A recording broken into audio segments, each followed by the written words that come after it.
Yo, what's up guys, hope you guys are doing good. So today we are going to see what if Naruto met Haku while training part 1. Hope you will enjoy this video, so before we start please like the video and subscribe to our channel and hit bell notification, it motivates me to upload more fanfics for my lovely audience. So let's get started. 5 years after the Kyuubi attack, Naruto was heading to Ichiraku for dinner. He couldn't find a store that would sell him food and not overcharge the price. He lived in an apartment building that old man Hokage bought for him after he left the orphanage, which is luckily close by to the ramen stand. He was wearing a stained white t-shirt and a pair of black shorts. His face and whisker marks were slightly stained. As he was walking towards the stand, he heard the sound of people arguing. Then he recognized the voice of one of the people. It was Ayame. He quickly ran to see what's the trouble. Please stop bothering us, we can choose to serve our ramen to anyone we want. Ayame was talking to two civilian men, around middle age, one of them bald and the other with black hair. Both seems to be drunk. There was no one else in the stand, and Tuki doesn't seem to be there. No way. That demon doesn't deserve to eat. It should have been killed the day it was born. My father, mother and sister was killed when it came. How can you even bear the sight of it is a mystery. The bald drunk shouted, getting very angry. His partner then reached over and grabbed both of Ayame's arms. Hey, what are you doing? Shut up, bitch. Since you're one of them demon lovers, we need to teach you a lesson. Keigo, you can start on her. Keigo, the baldy, punched Ayame in the stomach to stop her from crying out, starts to tie her hands behind her back and gagged her. We'll be having lots of fun with you, such a pretty thing too. Too bad we're gonna ruin you. Naruto having no idea what's about to happen, but he heard and saw enough to know that they had hurt his Nei-chan, who's one of the few people who is actually kind to him. He couldn't stand seeing his Nei-chan hurt. He rushed over to the two men. Hey, let go of Ayame Nei-chan. Well, take a look at this. The demon decides to have an early death. Stay right there, you'll be going back to hell soon enough. Guza, go get him. Naruto was confused, he had no idea what they were talking about. What demon? He's just an orphan, isn't he? What are you talking about? Just stop hurting Nei-chan. Haha, don't worry about her. She'll be joining you soon enough. Guza grabbed Naruto by his throat and lifted him up to his eye level. He then backhanded Naruto right into the wall. He didn't expect to see Naruto getting back up and kick him between his legs. Ah, you little brat. Guza grabbed a knife from the counter and thrust the very sharp cutting utensil at Naruto's chest. Is this it? Am I really going to die? Oh well, it's not like this life is worth living so far. Clang. The stab was blocked. A tall Anbu with white, gravity-defying hair with a dog mask was holding the Tonto against the knife. The sight of him caused the two civilians to freeze up in fright at being caught. Inu-san, what are you doing? The demon, schlick, thump. The sound of something heavy hitting the floor was heard. Blood then sprayed out of the, now headless, Guza. Naruto was staring at the scene with wide eyes and mouth open, but no sound was coming out. Why did you kill him? Keigo asked, terrified of the Anbu. He broke the Sandame's law. You know which one I'm talking about. The Anbu lazily turned his head towards Keigo. You on the other hand will be going to jail for attempted rape and assisting assault. You can't do this. My cousin is on the council and he'll be able to do nothing against this. No matter how high-ranking your relatives are, rape is one of the crime with the highest penalty. Who knows, you might even get executed. Inu said. He then cuffed Keigo and released Ayame. Naruto then woke up from his shock and ran over to Ayame. Nei-chan, are you alright? Where did they hit you? I'm okay, Naruto-kun. They didn't manage to hurt me that much. I'll be fine by tomorrow. But for now, how about some ramen on the house? You too, Anbu-san, as thanks for saving me and Naruto-kun. The Anbu already had Guza's corpse and head sealed into a scroll, and Keigo, knocked out on his shoulder, replied. It's okay, I'm happy to help, sorry for the mess though. Yane, referring to the blood from Guza. It's fine, thanks again, ya.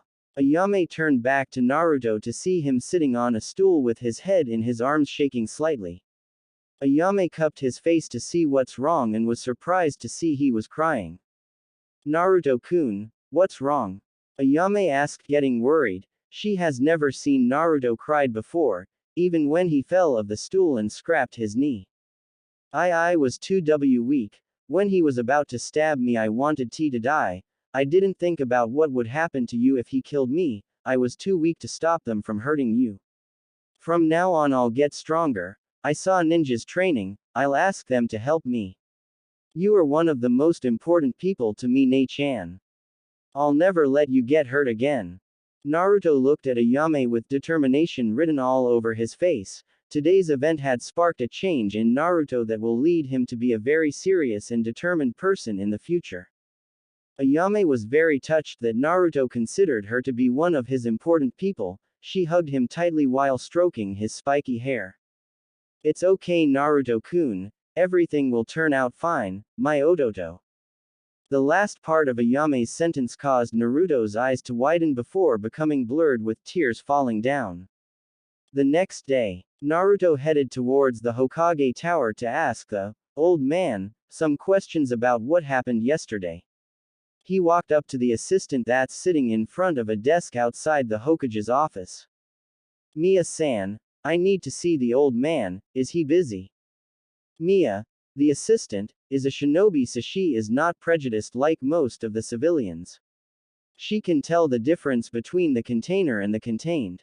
She sees him for what he actually was, a lonely little boy who does not deserve the cruel treatment of the ignorant people. She likes his cheerful demeanor and his bright smile, but today he seemed subdued somehow. Oh Naruto, nice to see you again, gimme a sec, I'll check his schedule.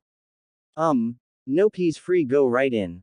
Thank you, Mia-san. Sarutobi Hiruzen is in his office in an epic battle against the undefeated enemy of all cages. This enemy has outlasted all of the 4 previous cages and it will most likely outlast him as well. This malevolent enemy is the dreaded paperwork. Even though he's been going through them for 3 hours straight, the pile never seems to get smaller. He decided to stop and take a break to spend time with his beloved Ika. He let out a perverted giggle in anticipation. Hokage-sama, Naruto is on his way to see you. Hiruzen sighed. He suspected Naruto might come. He had done his best to protect Naruto from the prejudice and harm by passing a law that prevents anyone from revealing what truly happened on October 10th to anyone who doesn't know about the event on the pain of death. But judging from the report that Kakashi had given him yesterday, he might have to tell Naruto the truth today. Flashback no jutsu. The Sandaime was smoking his pipe while looking at the village that he rules over when Kakashi appeared in his office in a puff of smoke. Good evening, Kakashi-kun. How's Naruto-kun today? Good evening, Hokage-sama. Everything was pretty normal right until he went to the Ichirakus in the evening. Apparently the girl was about to raped by 2 civilian male, one of them is the cousin of Mizuru Okagawa. Naruto rushed in to help but got hurt in the process. I would have gone in faster but I was shadowing him from too far away, so it took me a while. When I got to the stand, Naruto was just about to be stabbed by Guza. I think his name was, but I blocked it, then he broke the law so I killed him. Please tell me you didn't kill that pig's cousin. The Sandaime looked at Kakashi with a wearied look. He had enough headache with the weekly council meeting. He doesn't need another trigger for Mizuru Okagawa, a fat obnoxious pig, to complain and drag on the meeting for hours by demanding compensation and the right to kill Naruto and the same stuff that he says at every meeting. No sir. I just knocked him out and put him in jail with no bailing allowed due to the severity of his crime. Good. Kakashi, I have a feeling that Naruto-kun will be coming to see me tomorrow. I might have to tell him the truth if he noticed them calling him a demon, and he most likely would have noticed, being as intelligent as he is. If I do have to tell him the truth, I want you to train him to be able to protect himself. I'm sure you'd like to train your sensei's son. I'll let you step down from Anbu captain, reinstate you as a Junin if you accept. Kakashi knew that Naruto was his sensei's son, that's why he asked to look over Naruto during his Anbu patrol mission, but he never expected to be asked to train his sensei's son. I accept Hokage-sama, it'll be my pleasure to teach Minato-sensei's legacy. Good. Report to my office tomorrow morning. Naruto-kun should be coming to see me by then. Flashback no jutsu. Kai. Thank you Mia-chan, please let him in. Naruto walked into the wide room that is the Hokage office. He walked over the large oak table and sat on one of the chair in front of the table. Ohio Gigi, I have a question to ask you. Ohio Naruto-kun, what is it that you want to know? Yesterday some bad men attacked Ayame Ne-chan and when I went to help her they called me a demon. Why would they call me a demon? I've never done anything bad, have I, Gigi? Am I a demon? Why did the ninja kill him for hurting Ne-chan? I know he did wrong, but he could have just been sent to jail, right? Hiruzen sighed at the rapid-fire questions, before mentally composing himself. He decided Naruto might as well know the truth, because eventually one of these days the population will slip up and he doesn't want to deal with the hassle that will come along with it in the future. I guess it's time to tell him. No point in waiting anyway. Better to let him know now rather than later. He's still young, so he'll be able to wrap his head around it better. Naruto, what I'm about to tell you cannot leave this room until you are at least Chunin, okay? Okay, Gigi, what's going on though? Naruto, do you know about the Kyuubi? Of course I do. The Yondaime killed it. That's the cover story, Naruto-kun. The truth is that the Kyuubi is a being of pure chakra, a type of energy that shinobi use to make jutsus, so it was impossible to kill it, we could only slow it down. The Yondaime had no choice but to seal it in a baby, and he couldn't seal it in just any baby born on that day. He didn't have the heart to ask other mothers. He sealed it in his own child, you Naruto. Your father was the Yondaime Hokage, Minato Namikaze, and your mother was Kushina Uzumaki, heiress of the Uzumaki clan. Minato wanted you to be seen as a hero, but the people were too blinded by grief and in their ignorance lashed out at a defenseless baby. So I had to enforce a law preventing them from telling the younger generation about what happened. Anyone who broke that law or call you a demon would be executed on the spot, no questions asked unless you, me or the Anbu captain says otherwise. But no matter what they say, you mustn't listen. You are not the Kyuubi, you are its jailer. You are not a demon wouldn't go help his friends like you did. Naruto by this point was shell-shocked. He had a mom and dad, they were dead, his dad's the fourth Hokage. His mom was a princess of a clan. Right now he had only one question. Why? Why didn't you tell them I was the son of the fourth? I couldn't, Naruto-kun. Your father had many dangerous enemies. If they found out who you were, there will be assassins coming after you every month. I'm sorry Naruto-kun for not helping you more. It's okay Gigi, you did what you could. I understand, I won't tell anyone about this until I'm strong enough. Can you train me? Since you're the Hokage, that means you're the strongest in this village, right? I'm sorry Naruto-kun, but although I might be the strongest, I'm too busy. But I do know someone who could train you and would be happy to do it. He has been looking over you from the shadows for most of your life. Kakashi-kun, please show yourself. A swirl of leaves appeared in the middle of the room, and Kakashi appeared in his regular Junin gear complete with his orange little book and perverted giggling. Yo! Naruto turned to look at Kakashi, and after giving him a measuring look, he was pretty sure that Kakashi was the ninja that saved him yesterday, seeing that they both have the same hair. Hey, aren't you the ninja that saved me yesterday? Kakashi and Hiruzen were surprised that Naruto was already putting two and two together, but they didn't show it. Wow, you actually noticed. Yes, I saved you and your Ne-chan yesterday. Oh okay, thanks for saving me, didn't get a chance to say that yesterday. Forget it, it's my job anyway, so from now on I'll be training you, you can call me Kakashi-sensei. One day after the meeting, Naruto was still in bed when the sound of knocking woke him up. He was wearing his pajamas with a panda night cap on his head. Naruto reluctantly got up from bed and took a look at his alarm clock. It was still 5 a.m. in the morning, the knocking became more insistent. Alright, I'm coming, geez. Naruto walked toward the door while mumbling about people who don't know what time to wake up. He opened the door to see Kakashi standing there with an eye smile while holding his hand in a peace sign. Yo, why are you looking so sleepy? Come on, it's time to train. What? Are you nuts? Do you even know what time it is? Yes, I do. It's time for you to go take a shower and come with me. I thought you wanted to get stronger and be able to protect your precious people. Hearing this made Naruto feel ashamed that he is complaining. He told himself that he won't complain again since this is for the sake of his precious people. He didn't want to see Ayame hurt again, and he also wanted to prove himself to the people of the village that he isn't the Kyuubi. He doesn't care if they hate him or not, but he will make himself strong enough to at the very least earn their respect. Besides, how bad could the first day of training be? 10 minutes later at Training Ground 15. Kakashi led Naruto to a secluded training ground that most of the shinobi population rarely come to because of its small size. Just around 20 by 10 meters, too small to practice most ninjutsu. But perfect for a small 5-year-old. Kakashi unsealed a brush and some ink and told Naruto to take off his shirt. Alright Naruto, now that we are here I'll tell you what I've planned for you.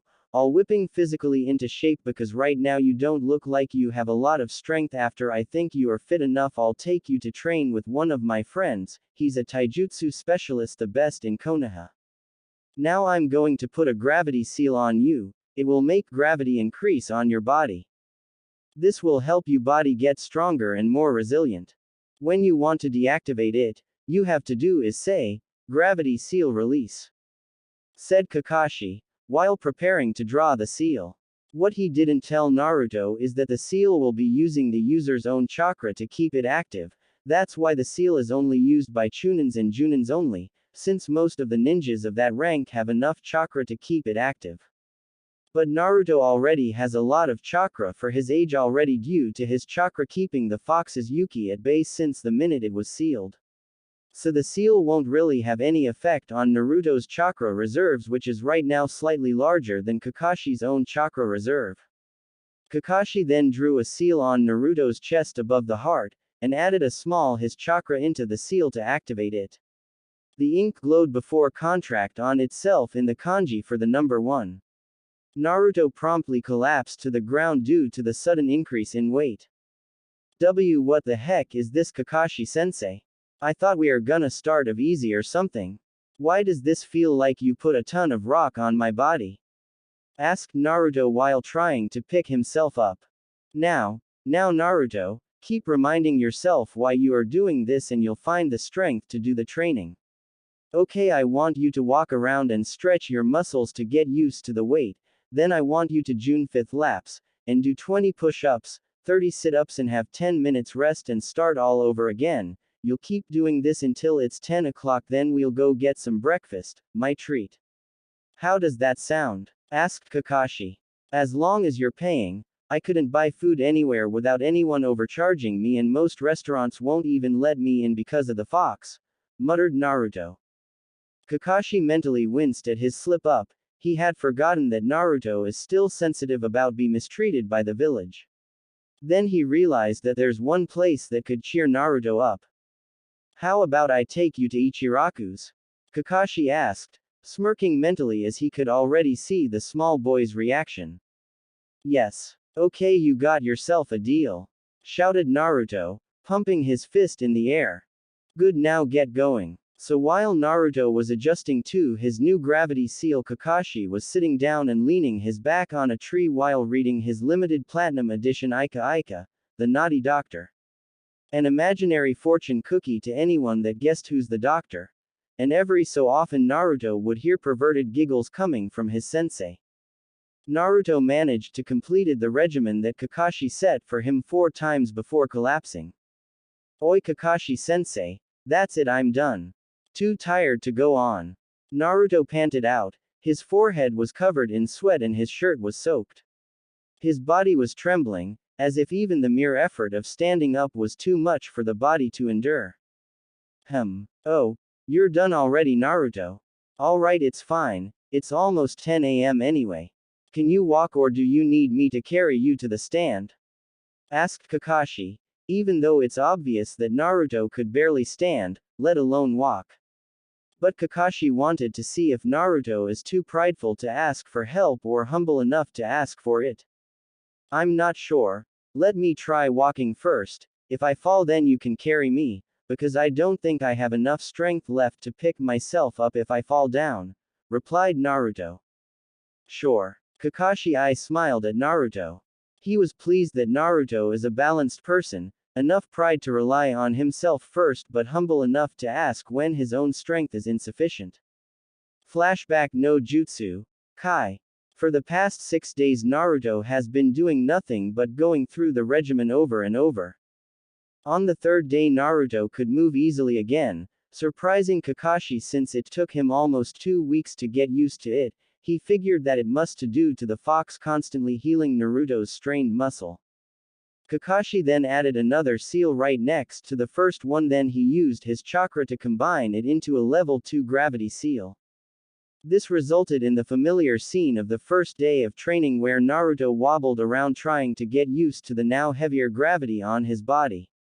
The seal is very dangerous for regular shinobi, since each level doubles the gravity weight of the last, so level 2 would double the gravity of level 1 and level 3 would double the gravity of level 2 and so on. But after Kakashi saw how fast Naruto can recover, he decided normal rules does not apply to Naruto. So today Naruto is now using the level 3 gravity seal just one level under Kakashi's, but Kakashi didn't tell him that, since he doesn't want Naruto to get too cocky. Judging from how fast his body is adjusting to each level and recovering after each session, I might have to take him to Guy earlier than expected, but this should be fine. He'll probably be a good sparring mate for Guy's new student. I hope he hasn't corrupted the kid with his flames of youth yet, thought Kakashi with a shudder. The prospect of a mini Guy running around is not a pleasant one. At some random training ground. Somewhere, in some random training ground, Meta Guy and Rock Lee sneezed while giving Lee a haircut. Lee, since we seem to have gotten a cold, we must train harder to maintain our flames of youth. Yes, Guy-sensei. I shall prove myself worthy of being your student by doing 5 laps around the village. Excellent, my student. You shall be the most wonderful taijutsu specialist this village has ever seen. Oh, Guy-sensei. Lee. Guy-sensei. They both ran towards each other with a beach suddenly appearing behind them with a sunset. And thus the unbreakable genjutsu of the sunset of youth was born, so Kakashi was indirectly the cause of this epidemic. On that day the whole village shuddered for some unknown reason, with a feeling of dread that something that would haunt them for the rest of their days has come into being. Back to training ground 15. While Kakashi was spacing out, Naruto had already completed his routine twice. His regimen has also been increased, which is double of everything. Stretches has also been added so that his body would become more flexible, as it is this part is actually the easiest for Naruto since his body is naturally flexible, indicating a high level of agility. It has also become apparent that if Naruto kept getting himself tired, his body will heal and recover faster to get itself back up to 100%. So now he can get used to the new seal, level 3, in just 10 minutes when before it took him almost an hour to get used to level 1. Naruto is also becoming very fast, approaching mid-genin speed, compared to a regular non-military or athletic civilian whose top speed would equal high academy student level. And unlike most speed type, Naruto has the stamina to keep moving for a long time.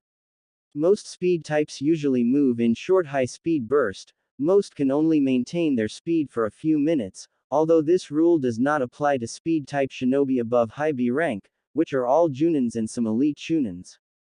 Alright Naruto, that's enough. Since you are improving much faster than I thought, we might as well move along early as well. You'll be going to see my friend today. From now we'll be going to him to train you in taijutsu, announced Kakashi. After giving the matter some thought, He figured that there's no point continuing the physical exercise since Naruto would have to do it with Guy as well, might as well save time and get to the taijutsu part. Really? Yada. Now we're talking. Ero-sensei, I'm just about bored with this same stuff too. If you hadn't said anything by tomorrow I'm pretty sure that I'll explode. Exclaimed Naruto. Even though he's more serious, he's still a kid and is still prone to childish and impulsive actions. Like that time when he stole Kakashi's book. Flashback no Jutsu. What's so funny about that book anyway? Sensei is always laughing. The title says, Ika Ika Paradise, the Naughty Doctor. What a weird title. Must be some sort of comic book. I know I'll ask him if I could take a look. But Kakashi wouldn't let him see it when he asked, saying that it's not for kids, so he had to resort to stealing it. While he was doing one of his routine laps, he silently released his seal while he was passing Kakashi. After the seal was released, he dashed towards Kakashi and ran away.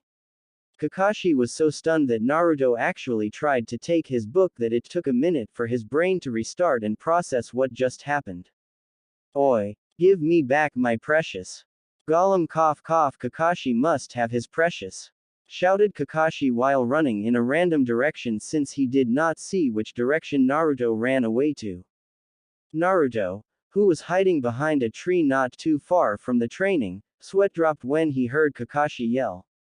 He opened the book to the first page to see a very graphic picture of a naked man with his head between an equally naked woman's legs. After staring at the picture for 3 full minutes, his brain finally restarted long enough to tell him that it fully agrees with Kakashi that this book is most certainly not for children. Before his face became Hinata red and blood began to trickling down his nose and he fainted. Kakashi later found him passed out with the book still opened at that page. Kakashi giggled a bit thinking that Naruto is finally following him in his footsteps. Now all he had to do is get Naruto a mask and train him in the art of hip and cool. Kakashi give an evil scientist's laugh before catching himself and look around to see if anyone has seen his loony side. Seeing that there is no one, he relaxed and collected his book and carried Naruto back to the training ground. After that incident, Naruto has decided to call Kakashi Ero-sensei whenever he could, since he's a person that call it as they see it. Flashback no Jutsu. Kai. Well, it's certainly nice to see you so enthusiastic about it, but since you decided to call me Ero-sensei, I won't give you a gift that I bought for you, said Kakashi, smirking behind the mask, knowing that he got Naruto with the gift comment. Oh come on, that's not fair, it's blackmail and you know it, shouted Naruto while glaring at Kakashi. Now Naruto, if you want it, say, please, Kakashi-sensei.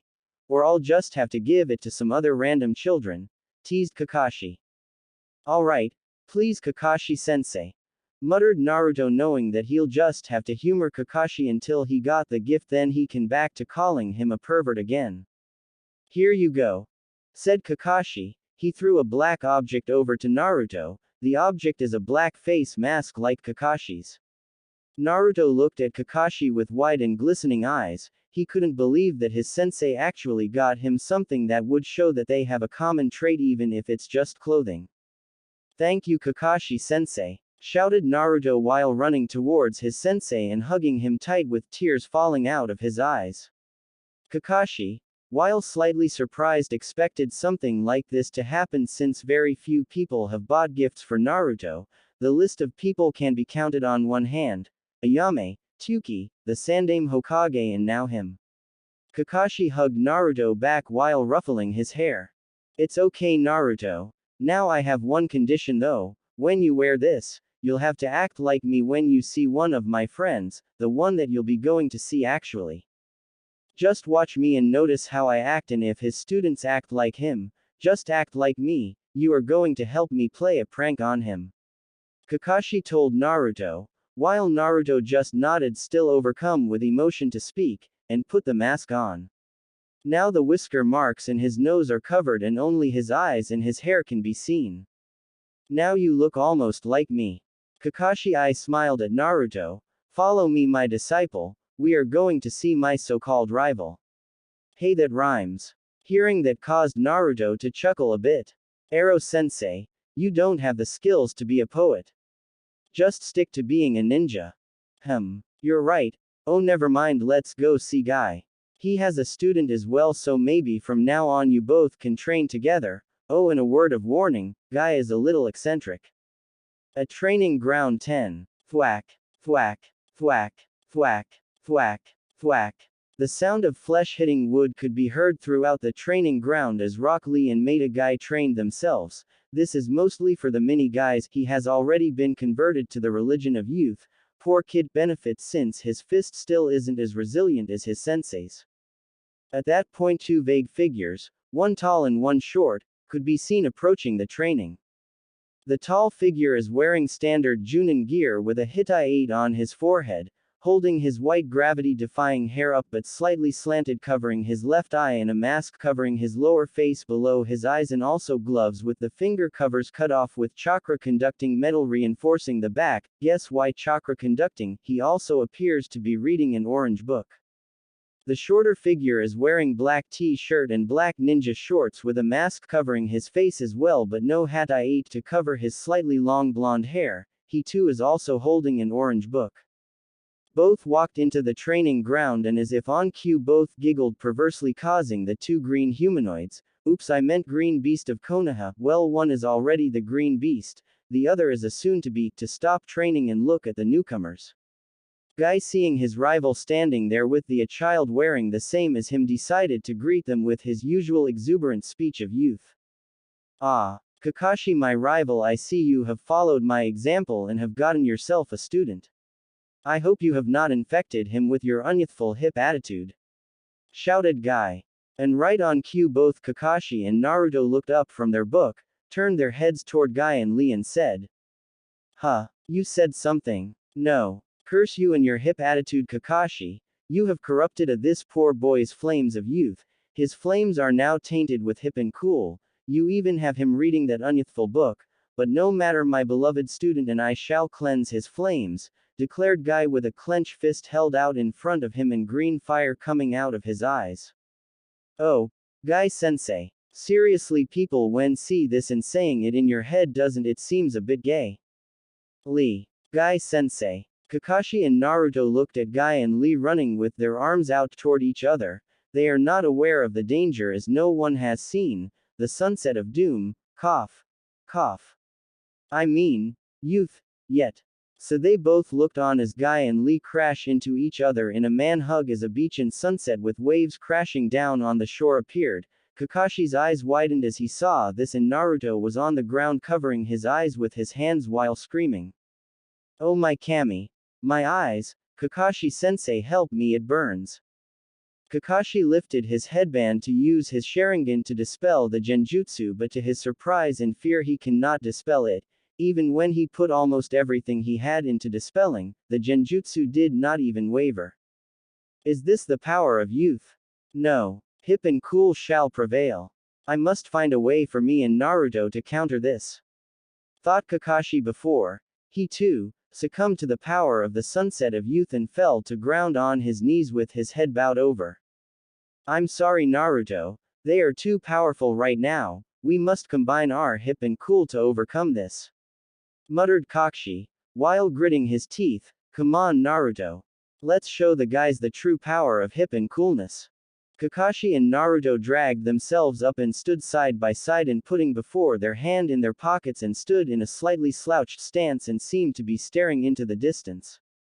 Both seemed to be not paying attention at all to Guy and Lee, causing those two to stop the man hug and looked over at the pair. Now Naruto. Cried Kakashi, and a suddenly wind seemed to blow around Kakashi and Naruto while the sky seemed to darken with storm clouds forming and everything around the pair seemed to fade into black with the sound of thunder roaring while lightning flashed down around the pair every few seconds. With this event, what will now be called the storm of hip has formed. Guy and Lee were speechless. This is blasphemy. How dare they disrespect the holy flames of youth? What they are seeing is the total opposite of their sunset of youth. Their flames of youth are dimming with each passing second. Guy decide his students' flames must remain pure. Lee, cover your eyes. You must remain strong in front of this temptation of hip and cool. Remember the flames of youth is strong within you, one, shouted Guy, while giving Lee a blindingly bright smile, or aka the smile of youth. Hi, Guy-sensei, I shall maintain my flames of youth, cried Lee with flames coming out of his eyes. When Guy saw this, he felt very proud, as Lee has mastered another aspect of the power of youth. Yes, the power of youth is strong with this one too, he'll definitely surpass me, thought Guy with pride. Finally the storm of hip finally ended. Naruto and Kakashi were both smiling at the youth pair, while the youth pair themselves were frowning disapprovingly at the hip and cool pair. Alright Kakashi, let's get down to business. I take it that you want me to train your student, am I right? Asked Guy, his demeanor turning serious. Yeah, and before you ask, he's Uzumaki Naruto, replied Kakashi, becoming serious as well. Young Naruto, alright, how about I let him spar with my youthful student Lee here for today? I want to see what level he is at before training him tomorrow, offered Guy. Fine. Oh, and I should tell you, Naruto already has a level 3 gravity seal, said Kakashi. Level 3, exclaimed Guy, shocked that Kakashi would put something like that on a boy so young. Kakashi, how could you be so irresponsible? His body couldn't possibly handle the. Yes, it can, Guy.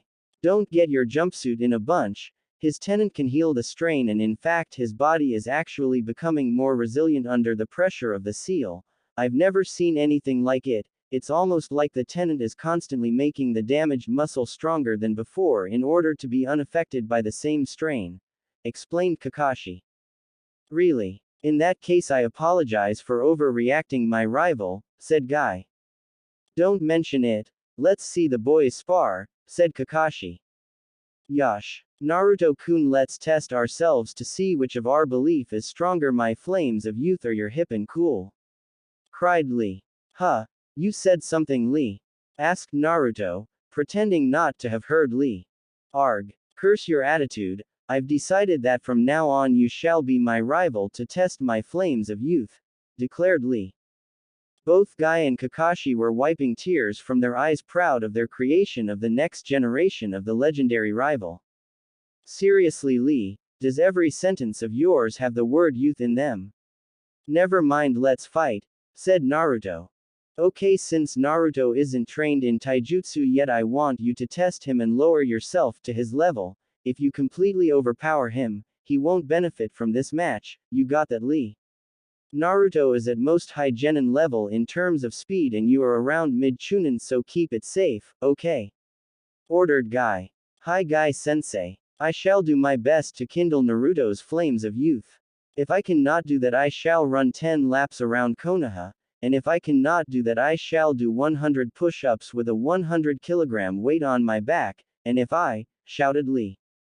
Okay, we get it. Naruto interrupted Lee's rant, while he fell into a fighting stance, a basic boxer stance with two fists held out in front of him. Kami, just start already. As you wish, Hajime. Guy started the match. Lee dashed towards Naruto at his fastest speed to move behind Naruto and delivered a kick into his back. Naruto's body flew across the training ground before rolling over.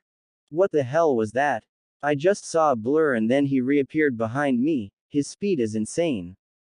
I knew he's better than me, but not that good. Damn it, I'll have to keep my guard up. He quickly got up and charged over to Lee, and fired off a 3 left-right-left combo at Lee's face, to which Lee responded by moving his head to avoid the first 2 punches and ducked beneath the third one to spin kick at Naruto in the stomach, sending Naruto flying away again. Naruto shakily got to his feet, panting after getting his breath knocked out of his lungs. He ran towards Lee again, feinted a punch in the green-clad boy. Lee leaned back, falling for Naruto's feint, and Naruto dropped down to sweep Lee off his feet, but Lee anticipated this and backflipped and landed on a one-handed handstand, but that left his back exposed to an attack, and Naruto took full advantage of that and sprang off his feet and fired off a two-handed punch at Lee's exposed back, sending him sprawling onto the training ground. What the? Naruto-kun seemed to have gotten faster, and his punch actually managed to hurt me. It's like he's getting stronger as the fight continues, thought Lee, as he got up to his feet. Nice punch, Naruto-kun, you seem to have gotten faster, but you'll have to do better than that to beat me. And both boys ran towards each other to trade blows. The match is now even since Lee has properly gauged Naruto's strength and lowered himself to the same level as Naruto. Kakashi, do you realize what just happened just now? Asked Guy while continuing to watch the two boys fight. Yes, I do, Guy. He's one of those rare people that gets stronger as they fight, not to mention with the fox constantly healing him, he would be an unstoppable juggernaut when he's full trained, said Kakashi, feeling very proud of his pupil. I don't think he'll be a juggernaut, Kakashi. Do you? How he fights? He is subconsciously ducking and weaving between Lee's strike. He's like the wind, and if I had to guess, I'd bet that his affinity would be wind, and a strong one is that, and his body is built for speed. He would be a perfect specimen for the Anbu Black Ops by the time he's Chunin. Maybe you could recommend him, Kakashi. They'd listen to an ex-captain with a reputation like yours, suggested Guy. We'll see, Guy. He might not be fit for that kind of life. He looks to be type that prefers the direct and face-to-face kind of confrontations. I might teach him Reikiri as he's fast enough, said Kakashi as he contemplated various styles and techniques that would fit with Naruto's character in his head. Are you sure, Kakashi? That technique is a jutsu meant for killing and maiming only. And that's what ninjas do, Guy, said Kakashi. He'll have to kill sooner or later, and personally I'd rather have him kill sooner rather than later, since he's less likely to freeze up in his more dangerous missions. And I've heard some very disturbing rumors about a group of missing nins that are searching for the tailed beasts. Jiraiya-sama is looking for more info on them right now, and he should return here soon to give his report, said Kakashi. It'd be good for the village to see Jiraiya-sama back. It'll ease their fears that not all of the Sanins have abandoned the village. Guy nodded. By this time, the two boys are both battered and bruised from the intense beating they gave each other. Naruto is bleeding from a split lip and Lee is sporting a black eye. Both are trembling as if they are too weary to stand. Lee had to raise himself to low Chunin level as Naruto keeps getting up after each beatdown and seems to get better from it. Even now his bruises seems to be fading and his split lip is already scabbing over. Shall we finish this then? Asked Naruto with a smirk. We'll end this in one last strike, Naruto-kun. The last one standing shall be the winner, declared Lee. Both dashed towards each other with their fists cocked back, and when they reach each other they both strike each other at the same time, sending each other sprawling. That was a great match. Naruto-kun, you do have the flames of youth within you, gasped out Lee. Did you say something, Lee? Said Naruto, before both of them passed out due to exhaustion. Guy and Kakashi both picked up their respective students and said farewell to each other and parted ways. Kakashi took Naruto back to his apartment and tucked him in for the night. He sat on the side of the bed for a while staring at Naruto's sleeping form. His face looked innocent, a face of someone who didn't not endure the hate, indifference, and apathy of the village's population, a face of someone who didn't know about his burden that is sealed within his stomach. Kakashi stroked Naruto's hair, reminiscing about his time with his old genin cell. Naruto reminded him of his sensei and Obito at the same time. He has the seriousness and intelligence of his sensei and the good humor and cheerful attitude of Obito. He thought about how his sensei had taught him and gave him advice on letting people into his heart after the death of his father. It had taken Obito's death to shake him away from his cold, uncaring self and Rin's death to fully drive the point home, and thus he now lives by Obito's motto: those who abandon the mission are trash, but those who abandon their friends are worse than trash. He would not dishonor Obito's memory and his sensei by abandoning his sensei's own son. He shunshined out of the apartment to the memorial stone to pay his respects to his old teammates and sensei. The full moon illuminating the stone with its gentle light. Kakashi stared at the stone for a long time.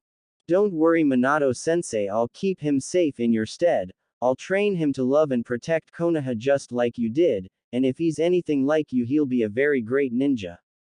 I swear on my Nindo, thought Kakashi, staring at the memorial stone, wishing he could go back in time and change what had happened, his covered left eye is a constant reminder of what he had lost.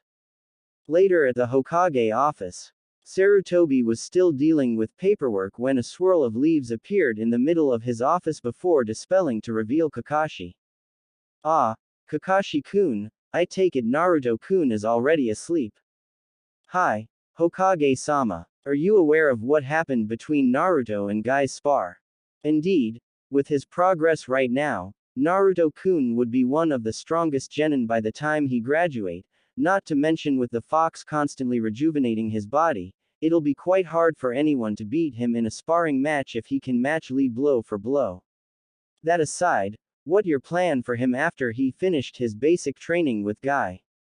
I'll be training him on how to use chakra and chakra control exercises and cage bunshin.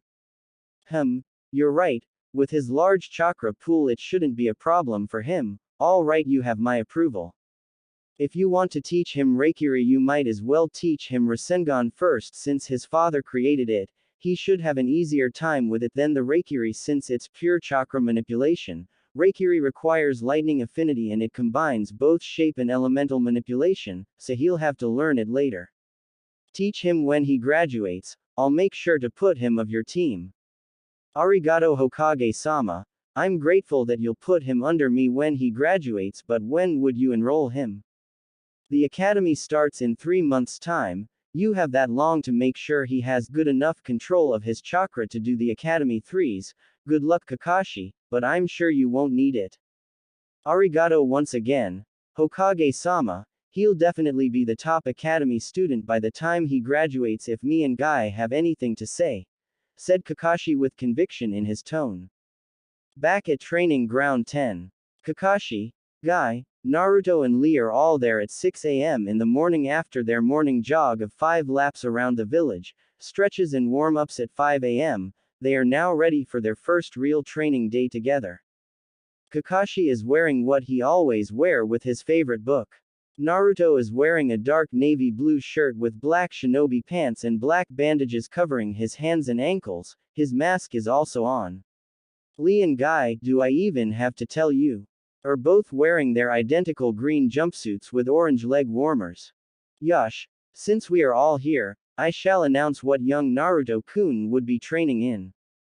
From now on he will always do our morning warm-ups together starting at 5 a.m. just like today. After that Naruto-kun will be doing 200 punches and kicks while Lee will do 500 of both, Kakashi and I will do our standard 1000.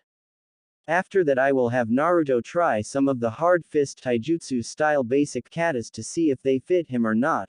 He can do them without too much difficulty, then he will continue to practice them for 2 hours every day while Lee and Kakashi will spar. With that done I shall spar with Naruto without his gravity seal to see how fast is he at top speed. All this we will do every day until I say otherwise. Kakashi my rival, will this be fine with you? Guy finished his explanation. No, prob. Fine by me, let's get started then, replied Kakashi. All of them then proceed to do their punches and kicks. For the next hour the only sound in the training ground is the sound of flesh impacting with the training dummies and poles in the area. Kakashi and Guy, although both having the highest number of punches and kicks to do, finished first due to both being highly experienced and veteran shinobi and had been used to using their muscles rigorously. Lee finished next and Naruto finished last due to not being used to this much workout. Right, Kakashi, can you spar with Lee for a while? I'll guide Naruto through the katas for a bit, asked Guy, while taking out a scroll from his one of the many pockets on his Junin vest. Alright, come on Lee, let's get going, said Kakashi, and the small boy quickly got into his stance in front of Kakashi. They both stared at each other for a second before both explode in a flurry of motion. Lee ran towards Kakashi and launched a kick at Kakashi's chin. Kakashi ducked under the kick and did a palm thrust towards the still outstretched leg, causing Lee to lose his balance. You must move faster Lee, quickly retract your limbs after your attack, it doesn't matter if it connects or doesn't, if you don't you'll lose that limb costing you the fight and maybe even your life. So work on the speed of your joints, imprint it into your memory. Many shinobi has lost their limbs and career because they kicked or punched and let their limbs remain there to see the result of their attack. Yosh. I shall remember your youthful words, Kakashi-sensei, shouted Lee, causing Kakashi to sweat drop at the boy's enthusiasm. He quickly ran toward the boy to deliver a punch to his stomach, but Lee surprised him by using his palms to push on Kakashi's outstretched fist and flipped himself over Kakashi. While still in mid-flip, Lee spun and kicked at Kakashi's head. Kakashi quickly got over his surprise and ducked just in time, with the kick missing his head by barely an inch. Kakashi spun back and snap-kicked at Lee's stomach to make his point about fast limb retraction. Lee flew through the air and came back to earth with a roll and sprang back to his feet. He wiped some blood that came out from his lip with the back of his hand and grinned at Kakashi, clearly enjoying this fight. He quickly ran back towards Kakashi. Before he reached Kakashi, he jumped and launched a kick at Kakashi. Dynamic entry. Kakashi leaned to the side almost lazily, dodging the attack, and turned just in time to see a fist hit him right in the face. Although it was not enough to send him off his feet, but it was enough to stun him and send him stumbling back and leaving him open for a second or two. Lee quickly capitalized on that, unleashing a barrage of punches at Kakashi, keeping Kakashi on the defensive and not giving him a chance to counterattack. But very few of his barrage actually connected, and most of the ones that connect are just grazes, showing why Kakashi is one of the elite Junins of Konoha. After 3 minutes of rapid punches and kicks, Lee had to slow down as his muscles couldn't withstand the strain on his muscles caused by the constant motion yet. This gave room for Kakashi to finally counterattack by sweeping Lee of his feet and did a heel drop kick on Lee. Lee hit the ground hard but got up almost immediately, even though it was obvious that his body couldn't take more of the punishment. Lee dashed towards Kakashi again and kicked at Kakashi's stomach. Kakashi blocked, but Lee quickly dropped down and did a spin kick at Kakashi's face, catching him off guard and knocking Kakashi to the side, and quickly ran over to punch at Kakashi's stomach, but Kakashi launched a kick back at Lee's stomach, sending him sprawling back. Lee tried to get back up but couldn't due to his body being too damaged and exhausted to continue. Kakashi bent over and took Lee to lean back on one of the trees surrounding the training ground. "You did quite well today, Lee. Most Chunins couldn't even touch me in a fight, and yet here you are, not even an academy student, giving me a good fight already. Don't let that get to your head though, there are still a lot of people out there that can easily beat you in a fight," said Kakashi while grabbing a bottle of water that Guy prepared and threw it over to Lee, who barely managed to catch it. "Thank you for the spar, Kakashi-sensei. I'll always remember what you taught me," said Lee, before taking a long drink from the bottle, sweating dripping off his chin. "Don't sweat it, Lee, no pun intended. It'll be a while before you get graduate, so until then train and train, because you can bet your life on it that someday the results of your training will something that will save you when you are in a tight spot on a mission or when unexpected complications arise," advised Kakashi before he turned his head to look at Naruto, who is still practicing his katas with Guy leading him. Flashback no jutsu. When Kakashi started fighting Lee. Naruto, the hard fist taijutsu style, is a style focused on speed, brute force from high-speed impact, such as the lotus techniques. What are the lotus techniques? You'll see soon enough. I will be teaching Lee soon enough, maybe when he starts the second year of the academy," said Guy, in one of his rare serious mode. There are no exact routines for the hard fist per se. In itself, it mostly involves the use of overwhelming the opponent with high-speed punches and kicks, allowing the opponent no opportunity to counterattack. Each barrage sequence would usually end with a lotus technique. Some sequence would be initiated with a leaf kick, Konoha Senpu, Daizenpu, Shofu, those kind of kick. Depending on your mastery, it could be a simple kick to knock your opponent off his feet, or it could completely take your opponent out of the fight. This style requires immense strength, stamina and speed. All of those requirements are matched by you, so you would be suited to this style. Now before we start though the katas, would you like to be trained in this style?" asked Guy, being very serious, since Naruto's answer would be very important towards the result of his training. Should Naruto be firm in his resolve to learn the hard fist, Guy was certain that Naruto would definitely master it, but if Naruto was uncertain or half-hearted he wouldn't completely embrace the style, and that in itself would not allow him to use the style to its fullest potential.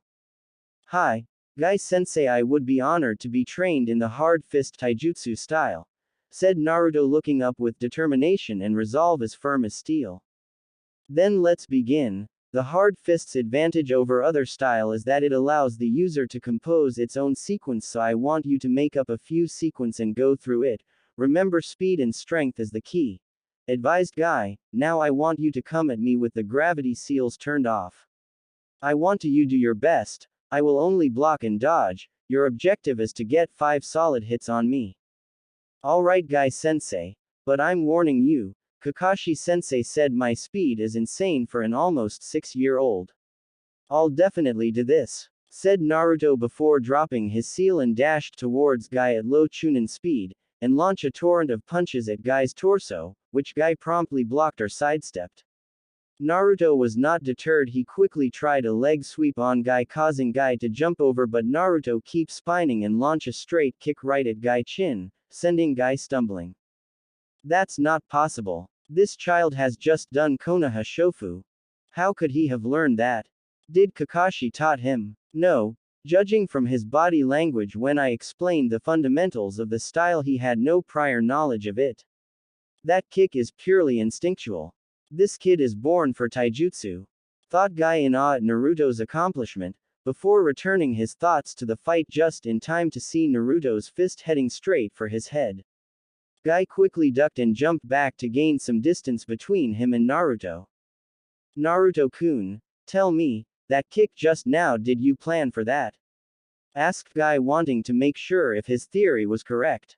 Not really, I just felt that it would complete the combo, so I did it. Why? Did I do something wrong? Asked Naruto, concerned that he might have messed up in some way. No, not at all. I'm just curious, that's all. That was well done. 4 more hits to go, Naruto-kun. Now let's continue. Let's see if I can't convince you that the flames of youth is superior to your hip and cool, said Guy. Never, declared Naruto before running toward Guy and launching the same combo that he gave Lee. A rapid 3-punch combo, left right left at the head, but this time he added Lee's own trick by spinning and snapped a kick at Guy's torso, but Guy is much faster than Lee and is able to twist his body around to avoid the kick.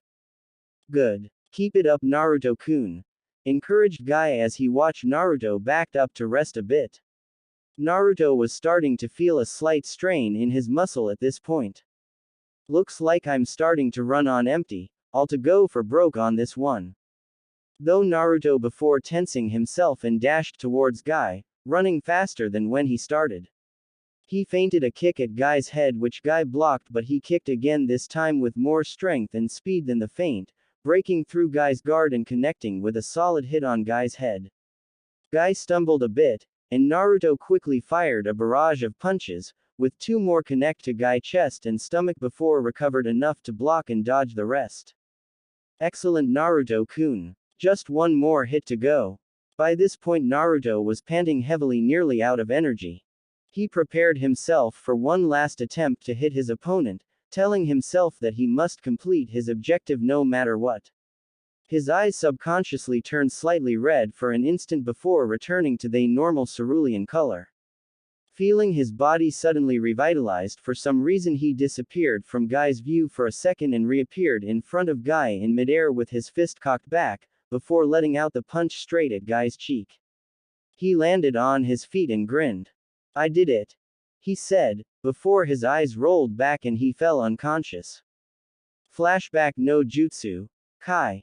This kid is just like Lee, giving his all to the last, thought Guy, before picking up Naruto and put him on his shoulder and carried him back towards Kakashi, where he is sitting at the edge of the training ground. How was he? Asked Kakashi. He must have given it his all to his fight to feint. This kid is usually a bundle of unlimited stamina. Indeed he did, my rival. Kakashi, you have a one-of-a-kind student. He unconsciously did the Konoha Shofu, and most of his attacks have no pattern. 1 second he would do a left-right-left combo, but when that failed he would change to an all right-hand 3-punch combo. He even caught me off guard with a feint kick and then kick again with the same leg. Kakashi, you know as well as I do that it takes a lot of training for the muscle of the legs to become strong enough to support that kind of movement. I think he's made for taijutsu. His moves are completely instinctual, and if he's a genius of hard work, he'll surpass me before he's 20, said Guy. Whoa. Careful there, Guy. You make it sound like he's the second coming of Itachi, but never mind that. Your student is not half bad either. He managed to get a good hit on me too. He's gonna be a taijutsu master just like you, Guy. Speaking of which, when are you going to teach the Lotus and Konoha techniques?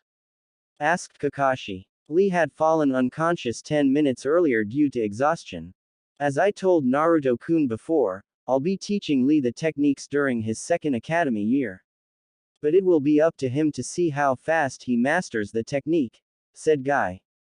If he's anything like Naruto, he'll be training so much he'll master each technique every 2 weeks.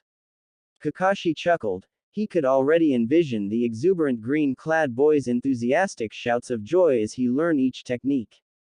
I suppose so. How long will you let Naruto train with me? Asked Guy. Until he's satisfied. The boy flourished under encouragement, and the rivalry between him and Lee would also help. Who knows, he might actually want to completely master the style under your tutelage, but for now he'll learn with you for 2 months, then I'll be training him on how to use chakra, said Kakashi. Kakashi, my rival, how about we show our young people what Junin Taijutsu battle is like? It'll most likely motivate them to greater heights if they can see how strong they will be when they finish training. This shall be my challenge to you of this day. A pure taijutsu match between us to compare which is stronger, your hip and cool or my flames of youth. But no Sharingan, the boys are too young to know about that yet. Guy issued the challenge towards Kakashi. Not a bad idea actually. Alright, I accept, and this would our number what match now? Asked Kakashi. This will be the 96th challenge that you have accepted out of 1996 challenges that I've issued towards you since we graduated from the academy, announced Guy proudly, causing Kakashi to sweat drop at Guy antics. He actually memorized how many times he has challenged me. I never bothered to, thought Kakashi, but he was soon brought out of his reminiscing when Naruto groaned and slowly opened his eyes. What happened? Oh, that's right. Guy-sensei, I completed your objective. Told you I would, said Naruto with a grin as he remembered the events that happened earlier. Indeed you did, Naruto-kun. Now please wake Lee up for me if you don't mind, asked Guy. Naruto did as asked, but he couldn't wake Lee up, so he had to resort to the only surefire way that would wake Lee up. Lee, your flames of youth are gone, Naruto whispered into Lee's ear. No. My flames of youth shall never be put out. Lee woke up with a start and declared his youthfulness with great enthusiasm. Finally, you're up, sleepyhead. Guy-sensei is about to say something, said Naruto wryly, causing Lee to quiet down immediately and smiled at Guy sheepishly. No worries, my dear boy. Now me and Kakashi had decided to show you what a Junin Taijutsu match looks like, said Guy. Yosh. This match shall definitely prove that the flames of youth is more superior than the hip and cool, just you watch, Naruto-kun, yelled Lee, pumping his fist into the air. You said something, Lee, said Naruto while staring away into space. Not your hip and cool attitude again. One of these days I shall have a rematch with you to show you that flames of youth is the path to follow. If I cannot do that, I shall run around 15 laps around Konoha on my hands. If I cannot do that, I shall do 1000 jumping jacks with 100 kilograms of weight on my back, and if I cannot do that, I shall. Okay, we get it, Lee. Give it a rest already. Naruto cut Lee off, knowing his eccentric friend can continue making up challenges for himself for a long time.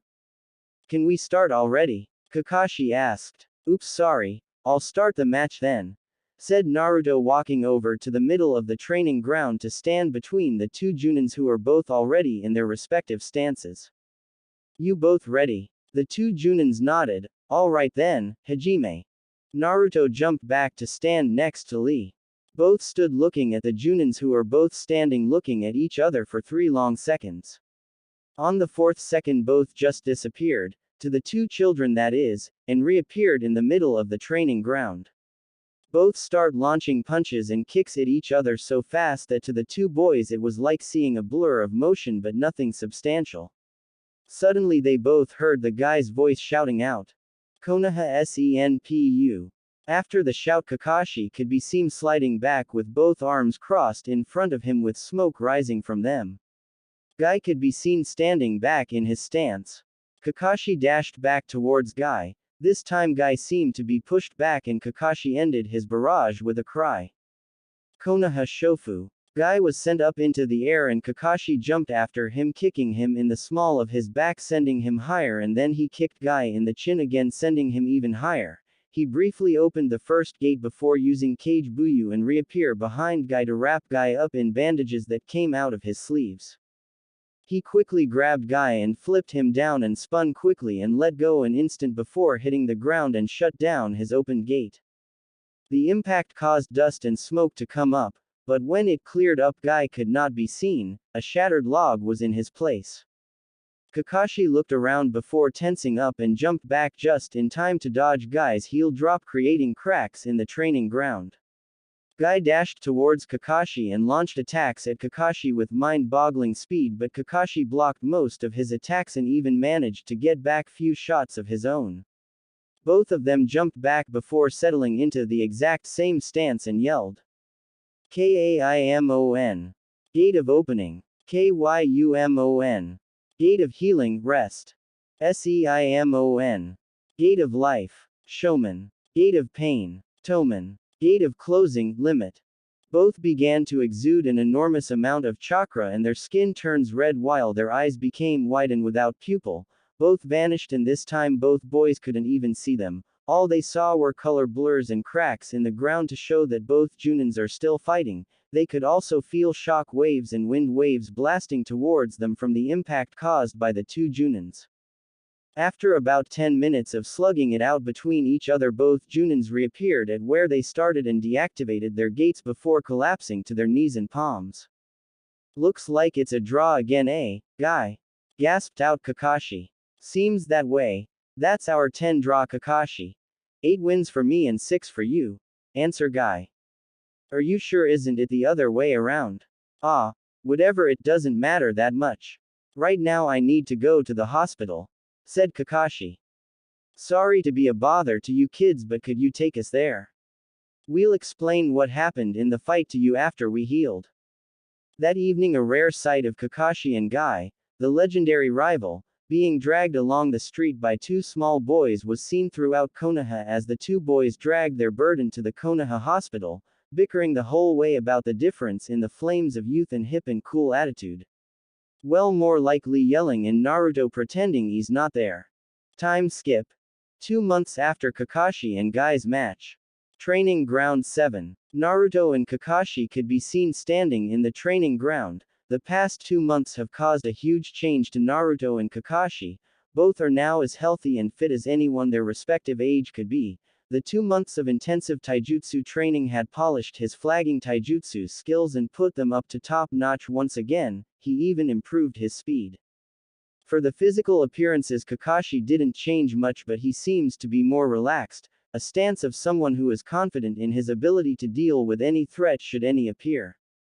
With Naruto, the effects are more pronounced. He looks even more like Kakashi than before. He's wearing fingerless gloves with metal studs at the back given to him by Kakashi. He's wearing a red shirt and black shinobi pants. He has black bandages on his elbows and yellow leg warmers with weights inside them that Guy has given him. He's at 50 kilograms while Lee is at 80 kilograms. Wrapped in black bandages, he is also wearing black standard shinobi sandals. Naruto has also gotten taller. He's now 4 feet tall, his former height being 3 foot 9 inches. His muscle and fat ratio is now approximately 90% muscle, being the lean and whipcord type instead of the bulging bodybuilders, and the remaining 10% is body fat, mostly on his face, being the baby fat of young children. Naruto has been mostly living off ramen before he met Kakashi, and now even though he still visits the Ichiraku's ramen stand, Kakashi and Guy has forced him to eat more nutritious food. It also helps that either Guy or Kakashi always accompanies him when he goes shopping since their presence keeps the shopkeepers from overcharging their products. Naruto can now buy food and still have enough money left to save. He had always thought the Sandaime had given just the bare minimum for him to survive, but now he knows that what he's getting each month is more than what most genins and even some chunins earn. This sudden healthy lifestyle has given his body more material to work with when it comes to making the body grow. He's now where his body should be at his age. Even if people stare at Naruto's body all day, they'd never guess that Naruto's is now comfortably high genin level and could go as high as mid-chunin if he pushed, but if he used up his energy as a last resort, his power would spike to low junin. His strength is still nowhere near Guy's level, but he can still surprise 2 junins every once in a while. He and Lee had both mastered the dynamic entry and will both be starting to learn the Konoha's taijutsu technique when they finish their academy years respectively. But for today, until the day he start the academy, he'll be getting a crash course in chakra. Alright Naruto, today I'll be teaching you how to use chakra. You already know what they are and what they are used for, right? Asked Kakashi. I think I do, but I might have forgotten some of it when Lee yelled that he would never let his flames dim, even thought he couldn't use chakra, said Naruto sheepishly. Kakashi sweat dropped at his pupil's forgetfulness and decided to refresh his memory. Okay, looks like it's back to basics. Chakra is the energy that is formed between the combination of mental and physical energy. Chakra can be used to make ninjutsu, genjutsu, but it can also be used to enhance taijutsu. For example, Tsunade Hime of the Sannin used chakra to create her super strength techniques. Now there are 2 types of chakra: normal chakra, usually in blue color for most people, and elemental chakra. There are 5 main types of elemental chakra: fire, earth, wind, water and lightning. All shinobi have their chakra aligned with one or more of the element. Since we are in Hai no Kuni, fire country, most of our shinobi would have an affinity with fire, earth being the second most common, and so on. Training to manipulate nature chakra is usually attempted by junins, so if you want to experiment with elemental chakra, you need to have high chakra control, which is basically using your chakra in a precise fashion, such as tree walking by channeling chakra to your feet, and water walking, which is an advanced form of chakra control. To use chakra, you must be able to sense it first. Your body has a chakra circulation system, which, as the name suggests, allows chakra to circulate throughout your body. When you can sense it, you'll need to channel it and direct it to form your jutsu. The seal for channeling chakra is the Ram seal. So for today, I want you to meditate and feel your chakra while holding your hand in the Ram seal, said Kakashi. Hi, Ero-sensei, said Naruto with a cheeky grin before sitting down cross-legged and closing his eyes. He began to feel around with his mind in his body to look for his chakra. For a while all he could feel is his random thoughts, but after concentrating his mind he found a warmth inside of him. He quickly grasped that with his mind and began to pull at it. While Naruto was concentrating on finding his chakra, Kakashi was reading his precious and keep an eye, literally just one eye, lol, no pun intended, on Naruto at the same time. After seeing Naruto sitting there with no feeling of chakra spiking up for around 30 minutes, he decided it was time for Naruto to take a break, but just as he was about to walk towards Naruto, a massive chakra spike suddenly emitted from Naruto, and a blue aura can be seen around Naruto. Kakashi stared at Naruto with a wide eye and quickly pulled up his Hitai to take a look at Naruto's chakra. What he saw nearly made him gasp. He can see a highly condensed mass of red chakra, which he knew it was the fox's chakra, at Naruto's stomach, but that wasn't what made him gasp. It was the fact that faint tendrils of red chakra is also circulating around Naruto's chakra coils and are slowly changing to the same blue color of a human's chakra, but it seems to be in a darker shade of blue, probably more potent as well. That this is happening means that Naruto's chakra is slowly increasing without him having to do anything about it. If the process of the chakra conversion is complete, Naruto would have the biggest and most potent chakra reserves in the whole world, even bigger than all of the bijus themselves. At the same time, this make Kakashi think, Naruto is going to put one hell of an effort into his chakra control exercise, and this fact settles the issue of whether or not will Naruto be learning the Kage Bunshin no Jutsu. But before Kakashi could dwell on the issue any longer, the aura of Naruto's chakra pulsed out in all the direction with the shape of dense wall of chakra. Kakashi was sent sprawling away, nearly going out of the training ground before the chakra wall dissipated. This kid is unreal. Most people can barely make their chakra visible, and here he is sending out pulses chakra. That single pulse would have been nearly a fifth of my chakra reserves, thought Kakashi in disbelief. He quickly covered his exposed Sharingan with the Hitai-8 again and got back up to his feet. He tried to walk back to Naruto but couldn't due to the chakra waves pushing him back every time he tried to force his way through. While Kakashi was trying to wake Naruto up. Mindscape. What the hell happened? Where am I? Naruto had been pulling on his chakra when he suddenly experienced a falling sensation and suddenly appeared in a sewer. Although the sewer looks like it has been relatively well maintained, the pipes are clean and the water is clear, there are no leaks visible either. But something strange caught Naruto's eye. Some of the pipes have blue-colored liquid in them while others have red-colored liquid, but as he watched, part of the red liquid is slowing turning into the color of dark blue. Naruto gave the strange pipes one more look before shrugging and walked down the large sewer to find the way out. As he walked, he could a faint reddish glow at the end of the sewer. He quickly ran towards it to see if it's the way out, but he saw a large cage door with a slip of paper with the word, seal, on it. Inside the cage he could see where the red glow is coming from. The glow came from a huge fox. The fox was staring straight at him. Naruto, having heard enough stories about the fox and having been told about his true history, immediately deduced that this must be the Kyuubi no Yoko, the demon that his father sealed inside of him. So you finally found your way to my cage, Naruto, said the Kyuubi. Its very voice caused Naruto and the water to vibrate. What did I do to have the honor of you visiting my humble abode, your mindscape? The Kyuubi's tone dripped with heavy sarcasm. Naruto, knowing that the fox could not escape the seal, is not the slightest bit afraid of the fox. He seemed to be deep in thought while staring at the fox. His head was slightly bowed and the shadow of his front hair locks covered his forehead and eyes, keeping them from vi.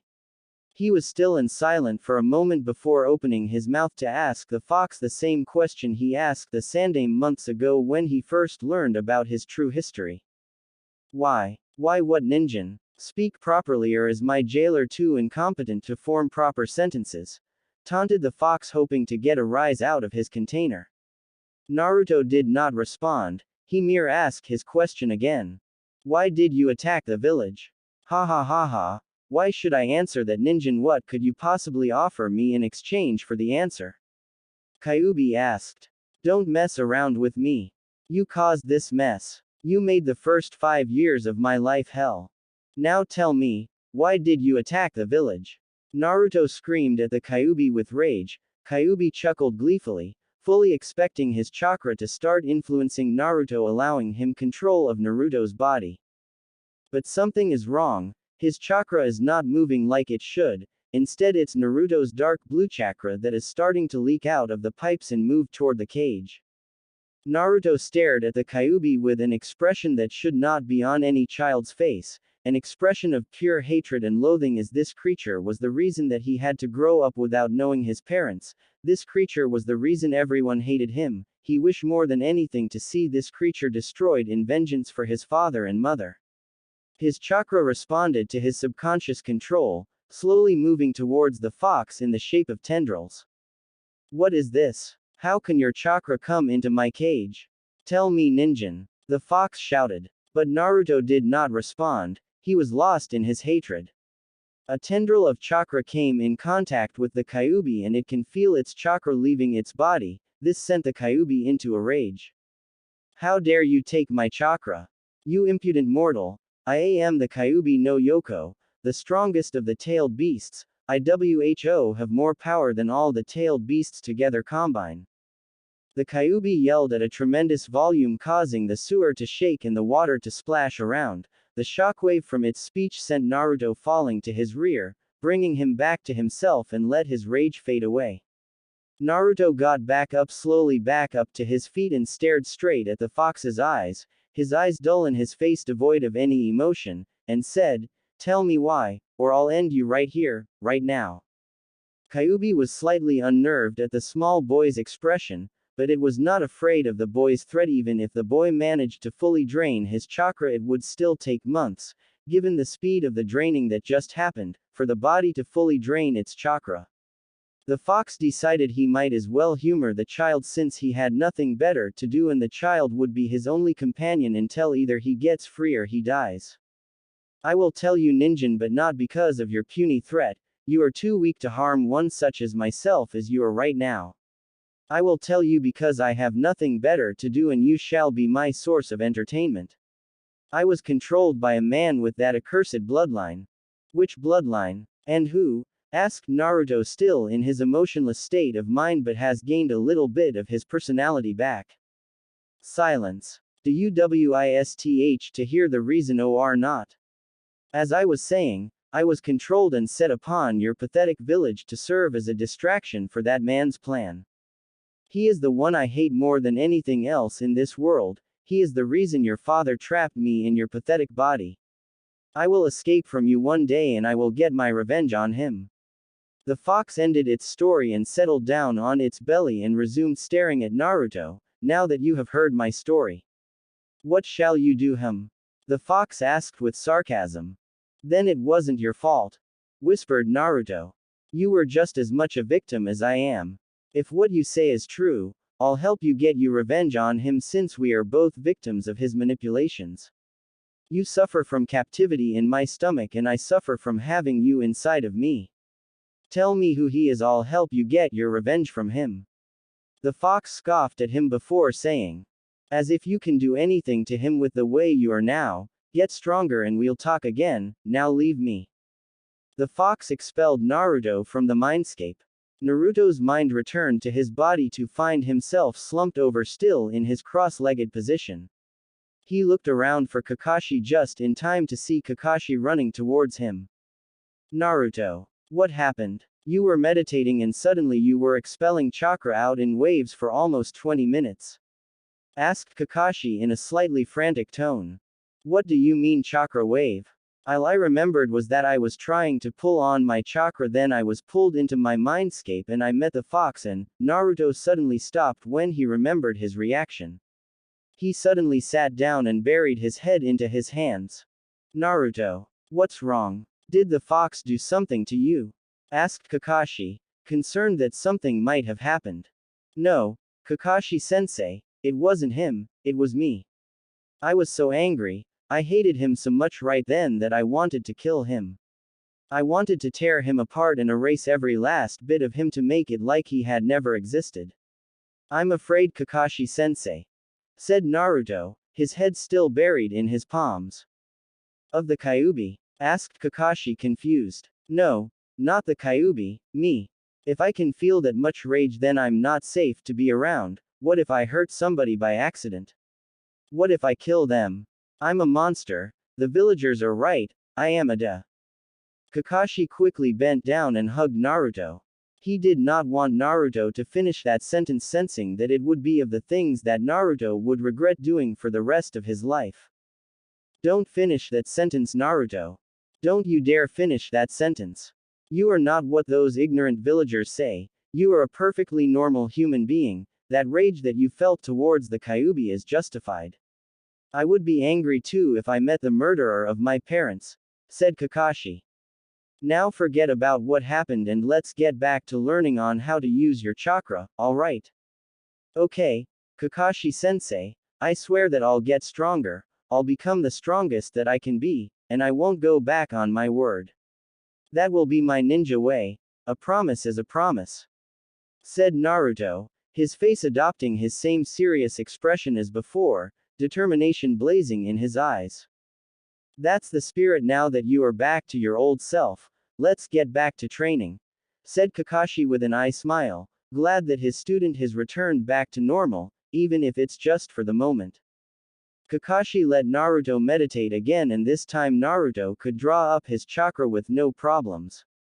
After that, Kakashi made Naruto memorize the 12 hand seals necessary for making jutsu.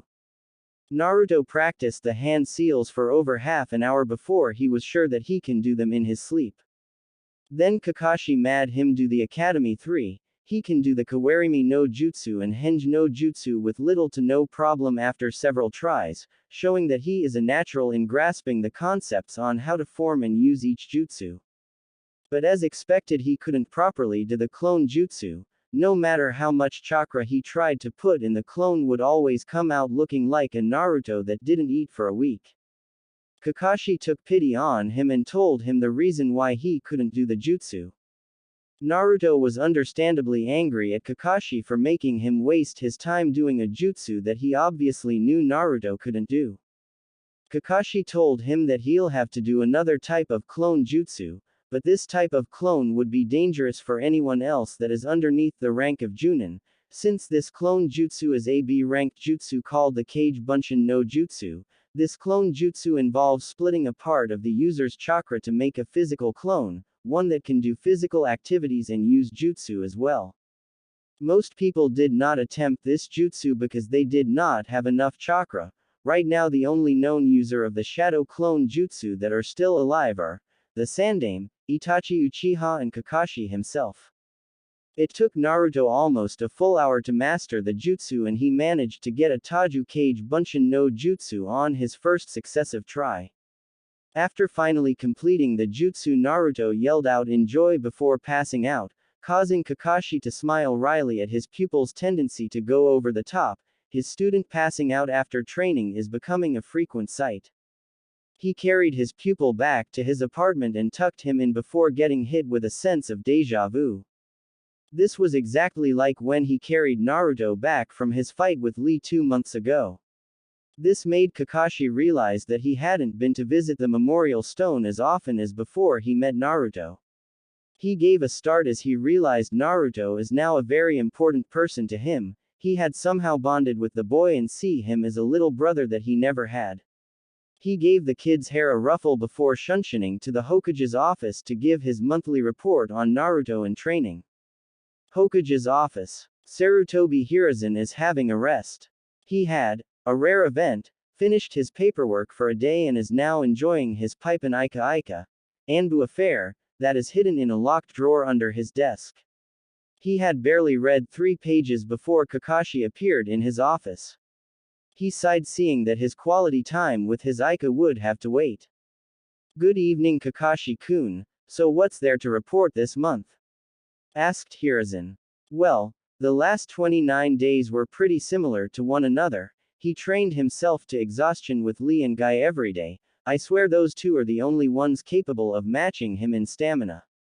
I'd say he's high genin overall and low junin if he drained himself in one go.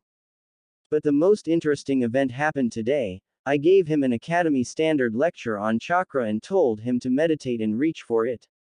He meditated for half an hour. I was about to tell to take a break when Naruto started expelling chakra waves for nearly 20 minutes.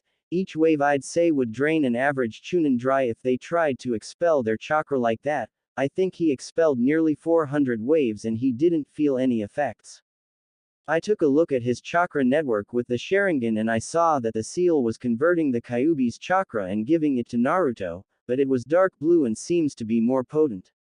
He came back after the waves stopped coming and he told me he met the Kyuubi. He said he was full of rage when he met it and he told me he was afraid he might hurt others because of it. I rid him of the notion and we continued to do the Academy 3s. He mastered Kawarimi and Henge, but as expected he couldn't do the clone. So I told him how to use Kage Bunshin, which he mastered in an hour, and he actually achieved Taju Kage Bunshin, a feat that only the Yondaime was able to do. He truly is a remarkable kid. Finished Kakashi. I agree completely Kakashi-kun, and it seems that he isn't too traumatized by meeting the Kyuubi. We shouldn't mention the dark blue chakra to him yet, wait until he graduates, by then he should have a substantial amount to use. So I hope everything will continue to be fine. Thank you for the report Kakashi-kun. Good night Hokage-sama. Training Ground 7. Training Ground 7 is similar to many other training grounds that are scattered all over Konoha, but today, Training Ground 7 has one glaring difference: some of the trees in the surrounding area of the training ground are completely bare, the branches and limbs are stripped bare of their leaves. But that is not the most glaring difference. The biggest difference is the massive number of cage bunshin that are sitting cross-legged in the training ground. Each bunshin had either a kunai or a shuriken floating in each hand, with the hand in an open palm position above the knee, giving the appearance of them meditating like a sage or monk. But although there are a huge number of clones, there are almost no sound coming from them at all. The sight of this would have unnerved anyone that came across the training ground. Seeing that many bodies, granted the bodies came from one person, one would expect at least some tiny noises that a child would make when sitting still for too long, but the training ground is completely silent. The clones were sitting completely still. On some of the clones' palms, the shurikens and kunais could seen slowly spin around in both clockwise and counterclockwise directions. But that's not the only area that the clones could be seen training. In the forest near the training ground, some clones could be seen tree walking with kunais or shurikens stuck on their forehead and floating on their hands as well, and yet more of the bunshins could be seen water walking while floating the weapons on their hand and forehead, and others meditating on water also with the floating weapons. All this is the result of nearly 5 years, 29 days, 3 hours each day, of constantly training on chakra control, meditating and be attuned with one's chakra via cage bunshin. Flashback no Jutsu. Still at Training Ground 7. Cage bunshin no Jutsu. A massive cloud of smoke formed, and when it dissipated, Naruto's could be seen standing all over the training ground. The real Naruto is still standing holding the modified tiger seal, before releasing the seal, and shouted, "Yes, I can do it without fainting now. Okay, Aro-sensei, what's the next part of training?"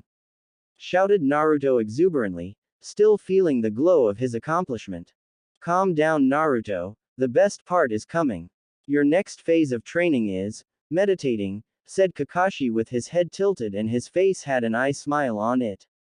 Naruto's jaw practically hit the ground before he face faulted. Kakashi chuckled at Naruto's antics before explaining the reason before his pupil could unleash a torrent of complaints and questions on how is meditating going to help him get stronger. "Now before you complain, meditating is essential for your training. Most people don't do this since they believe is a waste of time, but meditating is actually an excellent way for you to become familiar with your chakra.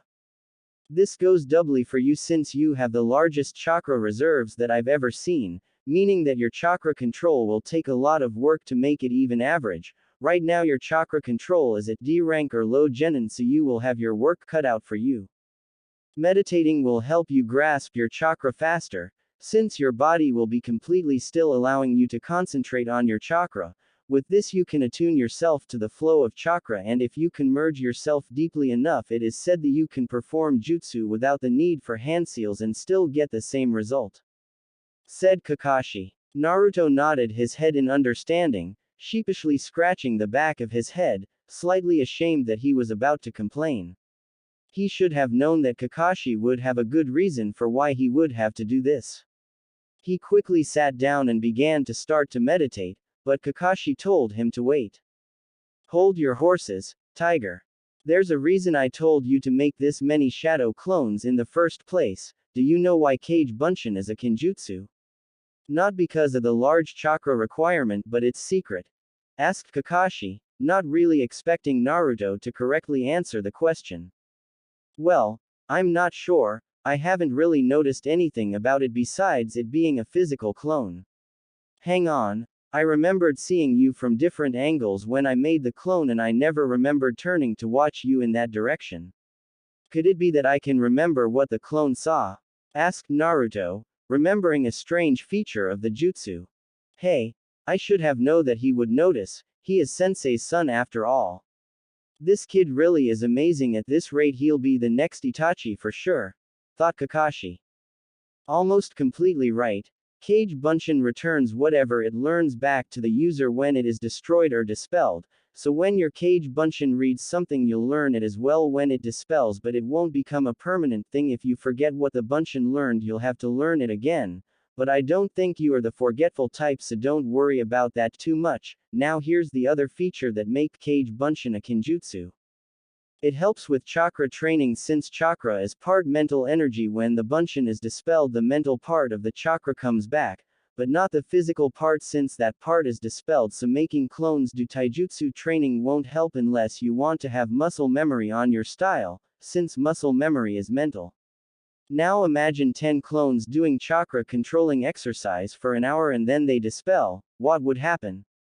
You would gain 10 hours worth of chakra control exercise done, said Naruto with his eyes wide and face in an expression of awe. He can see how this would greatly speed up his chakra training, since he could make nearly 500 clones with Taju Kage Bunshin no Jutsu.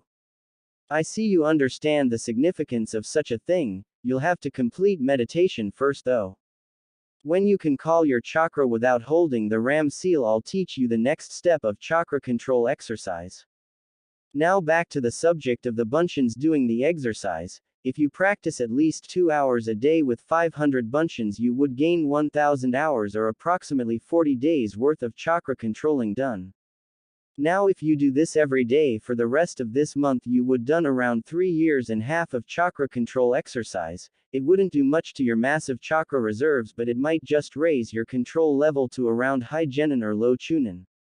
Once you get that far, you'll be able to have clones constantly doing control exercises no matter where you are because of your better control, and it wouldn't cost you much in terms of chakra, so it's a win-win situation. Now I want you to create another 500 Kage Bunshin and have them follow me. You yourself can either join the present Bunshins in meditating or you can do your physical exercise, finished Kakashi. Hi, Ero-sensei. Taju Kage Bunshin no Jutsu, said Naruto, and another 500 Bunshins appeared and followed Kakashi into the forest near the training ground. Alright boys, we'll have to meditate for as long as we can to get in touch with our chakra. Let's do this. Naruto ordered his clones that stayed at the training ground. A chorus of Yash or Hi could be heard before all of them settled themselves on the ground in the cross-legged position and shut their eyes, trying to get in tune with their chakra. In the forest with Kakashi and the rest of the Bunshins. Kakashi led the rest of the Bunshins into a part of the forest that had a lake nearby. When he saw the river, he turned back towards the Bunshins and told them that he want one half of them to do the tree walking exercise while the other half do the water walking exercise. He demonstrated the exercise to the clones and told them how to do each particular exercise. Like for the tree walking, they would need a fixed amount of chakra. Too much they fly off and too little they won't stick. He told them to mark their progress with a kunai, and for water walking they would need exude a constant amount of chakra to their feet to stay on the water. When they can do that perfectly, he want them to sit and meditate on the water, thus increasing Naruto's ability to multitask. When he finished his explanation, the Bunshins all went to do their assigned task. As they weren't that many trees, the tree walkers have to share either 2 Bunshins per tree or 3 Bunshins per tree. The water walkers all head towards the lake, and luckily the lake was big enough to hold all of them, even if barely. On their first try, nearly all the clones went down immediately, only a few managing to stay on their feet for several seconds before they too went down the water. As for the tree walkers, none of them made it beyond 5 paces before falling down. For nearly 2 hours the Bunshins train almost relentlessly, never stopping for more than a minute or two when they fail before going back to do their task again with twice as much vigor. While they were doing this, Kakashi made 1 Kage Bunshin to keep an eye on the water walkers, and he will look over the tree walkers. He would note each clone that did better than the rest and tell it to dispel itself to give the others the knowledge and control that it gained. This way the knowledge and control would slowly build up, allowing the body to get used to it instead of getting one big rush that would take time to get used to. He was amazed at the sheer amount that Naruto can make. He can at his best make only 5 Kage Bunshins that would be useful in battle, but if it's just sheer number, he can make probably around 15, give or take 1 or 2, and those would only last a few seconds before dispelling. He could see Naruto becoming the strongest shinobi in the elemental nations if he trained like this every day for about 2 to 3 years, because each day of training with 500 Bunshins for 2 hours, this would equate 40 days of training in real time. Imagine Naruto training 8 hours a day, every day for 2 years would give him nearly 120 years of constant training every second. The thought of that was truly frightening, because should Naruto ever turn dark or becomes obsessed with revenge or hatred, nothing, short of entire nations rising against him, would stand a chance. Shaking the grim thought away from his head, he returned his attention back to the Bunshins. Seeing them train with such enthusiasm, made vow to himself that he would help Naruto become the best person he could be, one that would make his parents proud. He wondered what Naruto was doing and created another Kage Bunshin to take over for him. He didn't put too much chakra since it's unlikely that the Bunshin would have to fight. He quickly made his way back toward the training ground to check up on Naruto's progress on meditation. Back with the real Naruto-kun. Naruto and his Kage Bunshins had sat for more than half an hour, but none of them had achieved the calm state of mind necessary due to the fact that nearly every one of them would shift a bit or groan slightly due to stiff muscles and uncomfortable cramps. After trying to calm down his mind for the 10th time before he gave up and decided since he had nearly 500 Bunshins doing the meditation, it wouldn't matter if he went to train his taijutsu.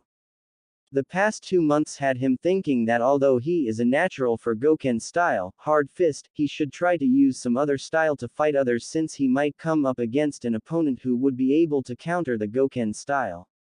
He had been working on modifying the Goken by mixing the hard sudden movements of the style with a more flowing and reacting movements. So far Lee had been beating his new budding style into the ground, which made him resort back to Goken in order to be back on the same level as Lee. But now he can make his own sparring partners whenever he want, who knows his own movements on a more personal level than Lee ever would, so this would be the true test of his limits. Kage Bunshin no Jutsu. 20 clones, designated B1 through 20, appear and moved in positions that Naruto had thought up in his head before forming them. They surrounded him in 2 rings. The Bunshins in the inner ring would dash in and engage, while the ones in the outer ring would analyze the situation and look for opportunities to strike when Naruto left his guard open. Naruto himself remained in position. He would let all of his clones fight him with Goken while he would defend and counterattack with his modified Goken. The Bunshins of the inner ring stared at Naruto before 3 of them dashed in and engaged Naruto with a series of attacks at different height in order to make it more difficult to block the attacks. Naruto ducked under a left hook of B1 and grabbed a leg that was aiming to kick at his head from B2, but before he could throw B2 towards B1, he had to let go and back flip away from a rapid kick that B3 launched at his knees. While he was mid-air, Bunshins B4 and B5 decided to take advantage of his maneuverability in mid-air by jumping up at him from 2 directions, but Naruto saw them coming and used that fact against them. He timed himself, 3.2.1. Now. And spun himself with his legs split and angled, allowing him to deal a heel on B4's head with his right leg, sending crashing down towards the ground and dispelling, while at the same kicking B5's chin with his left foot and sending him flying up before dispelling as well. He landed on his hands in a handstand position before pushing off and flipped himself towards B3 in a double feet kick, but before he could connect, B3 bent itself backwards in an amazing display of flexibility. Naruto was kicked in the sides by B1 due to his miss and still in midair. He sprawled over and quickly got back to his feet, just in time to be under an overwhelming barrage of punches and kicks from the 3 Bunshins who capitalized on his momentary disorientation. He managed to limit the attacks that connect to mostly his torso and legs, but a few attacks grazed his head and throat. He saw an opening when B2 break off, leaving B1 vulnerable for a moment since he would have to cover his teammates' retreat. While B1's concentration was broken for a second, Naruto quickly kicked at B1's throat and dispelling him, at the price of being sent sprawling again, courtesy of B3's kick to the chest. As he was getting back to his feet, Bunshins B6, B7 and B8 came over to join B2 and B3 in an attempt to completely overwhelm Naruto and break through his guard. Naruto, seeing this, decided it was time to up the ante. He quickly released his, now level 6, gravity seal down to level 3. The Bunshins backed up and released their leg weights, still at 50 kg, because if all of them released the seal as well, Naruto wouldn't stand a chance against 5 of his own high-speed copies. While the Bunshins were releasing their leg weights, Naruto stretched a bit before dashing at his Bunshins at nearly low Chunin speed. He launched a barrage of punches at the Bunshins, keeping them from surrounding him while dodging most of the attacks that would slow him down and allow others to just graze him. He moved like a boxer, sidestepping and jumping from feet to feet. Although he did not know it, he has incorporated a part of Muay Thai, my country's traditional martial arts style, which involves damaging the opponent with a rapid succession of knees and elbow strikes to completely disable or cause heavy damage the opponent's body. With his, now superior, speed, the five Bunshins can't overwhelm him with their number, but that doesn't mean they aren't able to help each other by attacking. Naruto concentrates too much on any single one of them, thus protecting each other, and are now stuck in a stalemate as they cannot overwhelm Naruto and Naruto cannot overwhelm any single one of them because doing so would leave him vulnerable to the others. Naruto jumped back from the Bunshins to give himself some space and time to think. The Bunshins didn't want to give him that time though. B2 and B3 ran towards him and began throwing punches and kicks at him. 2-on-1 odds wasn't too hard on Naruto as he was able to fend them off and even managing to slam a knee into B2's stomach, causing it to dispel in smoke, but he didn't expect to see B6 coming out of the smoke and kick him in the chin, sending him flying up in the air. What the hell? I didn't know they can formulate their own combos. Hey, no wonder this is familiar. Those cheeky bastards must have modified the front lotus from my memory of seeing Ero-sensei doing it. While he was thinking this, the first kick was quickly followed up by B7's kick in the back, and B8 jumping up and performed spinning heel kick right on his stomach, sending him back to ground at high speed. He crashed in the training ground, throwing up smoke and debris up in the air, making him invisible to the Bunshins for a minute. Naruto took advantage of the smoke screen to completely release his gravity seal and dash behind B7 and B8, who were expecting him to still be at low Chunin speed, thus were caught completely off guard and both took a punch to their heads, dispelling them both. B6 managed to turn in time to catch a kick straight to the face, dispelling him as well. B3 survived, sharing the same fate his comrades, seeing as he made use of the time that their death bought him to release his gravity seal and jumped away from Naruto, dodging his spin kick. The rest of the Bunshins watched on, deciding not to interfere as Naruto had never faced a fully released Bunshin in a one-on-one battle duel before. Naruto stared at the B3 before settling in the Goken and made a come-hither motion with his hands to provoke B3. B3 smirked and disappeared from Naruto's sight before reappearing behind Naruto and crouched down to sweep Naruto off his feet. But Naruto expected the Bunshin to be faster than him, seeing that he hasn't taken off his weight yet, so he was ready for B3's attack. He back-flipped over B3 and kick at him while still in midair. B3 ducked and launched his own kick at Naruto. Naruto blocked with his forearms in a cross position. B3 threw a furious barrage at Naruto, taking care not to get hit in return since Naruto can take the punishment, but he'd be dispelled in one solid hit. Naruto blocked most of the attacks and launched a few of his own counterattacks back at B3, but none of them connected as B3 used his own modified style against him. Naruto glared at the Bunshin before allowing himself to get punched in the chest, but instead of Naruto flying back, it was a piece of log. Naruto had used Kawarimi to switch himself with a log and reappeared behind B3 and twist his neck, killing the Bunshin. Naruto panted, his back hunched over before looking up to glare at the remaining 12 Bunshins before grinning and shouted, "Well, what are you lazy bums waiting for? Bring it on." He settled into his stance with a serious expression on his face, knowing that he can't afford to be half-hearted in this match in a 12-on-1 match. The Bunshins did not respond, but they all released the weights and both sides dashed towards each other with Naruto shouting out his war cry, "Yaahhhh." Before they all engaged each other, the sound of flesh hitting flesh and metal hitting metal with the occasional puff of smoke signifying the death of another Bunshin could be seen and heard for another 15 minutes before all the Bunshins are all destroyed and Naruto could be seen on his knees with sweat soaking his clothes. Clap clap clap. Kakashi walked out of the trees while clapping and giving Naruto an eye smile. My Naruto. Quite the workout you've just done. Although I would say you went overboard, Then again everything about you is overboard, said Kakashi. Ero-sensei, pant, how long have you been looking at the fight? Just in time to see your Bunshins perform a modified version of the Omid Renge, Front Lotus. I didn't know your Bunshins could think up combos like that, praised Kakashi. To be honest, me neither, but it's good to know since that reflects on me being able to think things up on the fly, right? Asked Naruto. Indeed, your taijutsu match was impressive as well. Good job on handling what would be the equivalent of average chunins by yourself, said Kakashi. The fact that you can do that at your age signifies just how powerful you are right now. Is it too early for you? I never expected you to improve this much in less than a year. Most genins would take almost a year to get where you are right now, Naruto. Kakashi shook off his thoughts. Now, may I ask you why were you fighting your Bunshins instead of meditating like I asked you to?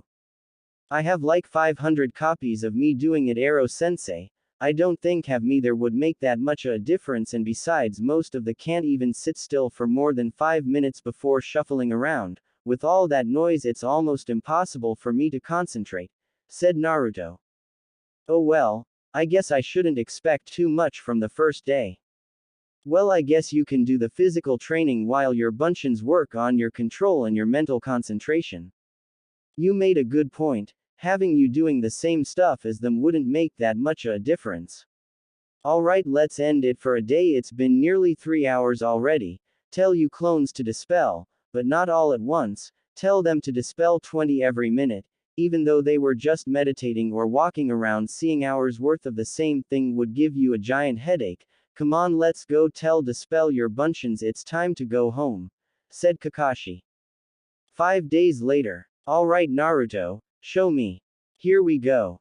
Naruto and Kakashi could be seen standing facing each other on the edge of Training Ground 7. Since most of the training ground area has been occupied by Naruto's Bunshins meditating, they have mastered meditation already. They are fully attuned to their chakra. Naruto stood still and shut his eyes, and soon enough a blue glow could be seen coming from his body. Remarkable. I didn't achieve this until I became Junin. To think that Naruto can do it in 5 days is truly astounding, thought Kakashi. Excellent. Now you are ready for the next step. I want you to. He plucked a leaf and placed it on his palm. Before it floated and began to rotate, do this. You don't have to make it rotate yet, just make it float. The same principle applies to this as tree walking. Too much it flies off, too little nothing happens. When you can do it on one hand, make it rotate clockwise, then do it on 2 hands, then make it rotate clockwise on one hand and counterclockwise on the other. When you can do it with the leaves, move on to weapons. Kunai and shuriken would be fine. I'll get it done in no time, just you watch Kakashi-sensei. Flashback no jutsu. Kai.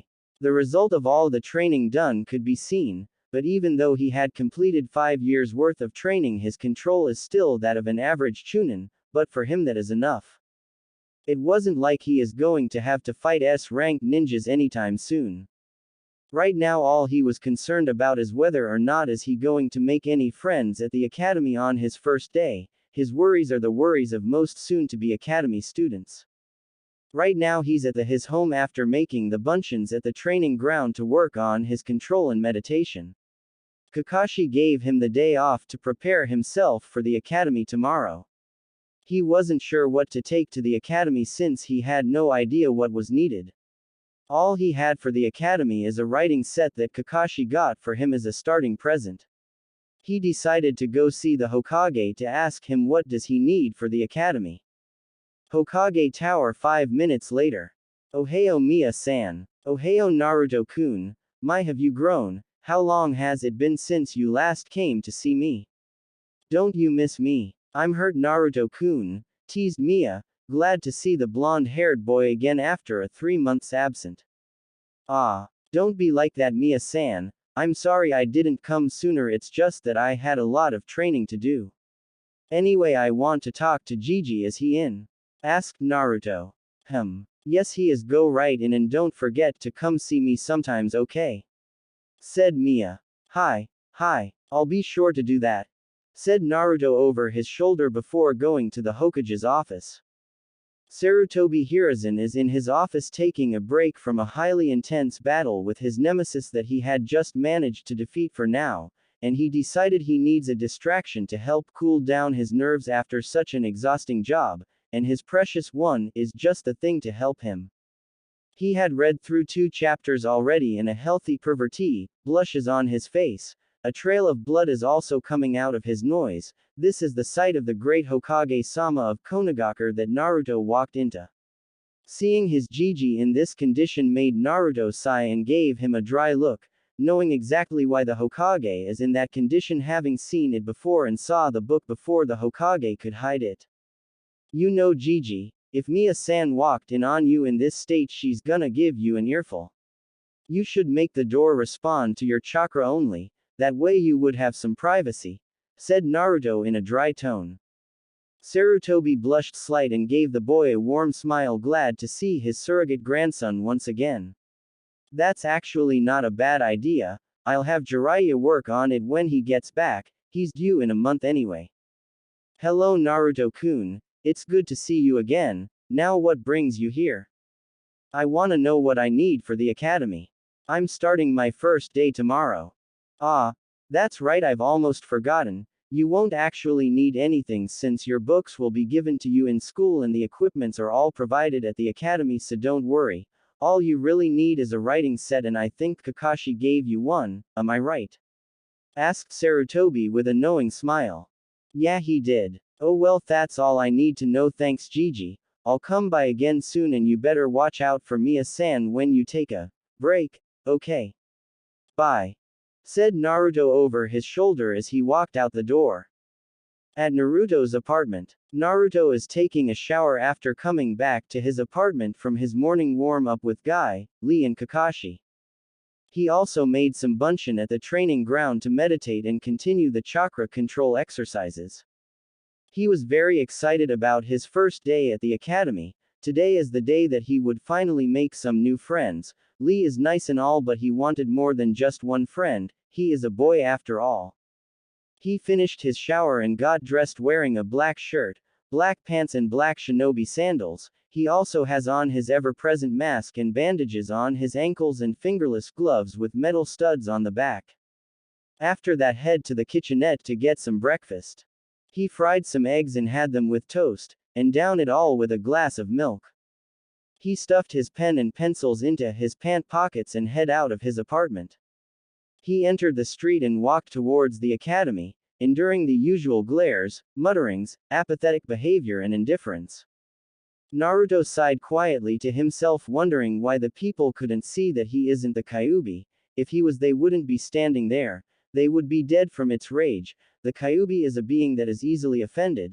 The slightest offense would end up with the person's dead or maimed, leaning more toward dead though, since the Kyuubi isn't exactly known for mercy. Naruto shrugged off the morbid thoughts and continued walking on to the academy. By the time he reached the grounds of the academy, he saw some kids his age already there, waiting for the first lesson bell to ring. He walked over to a tree, sat down and leaned his back to it and observed the kids that are waiting in the front yard.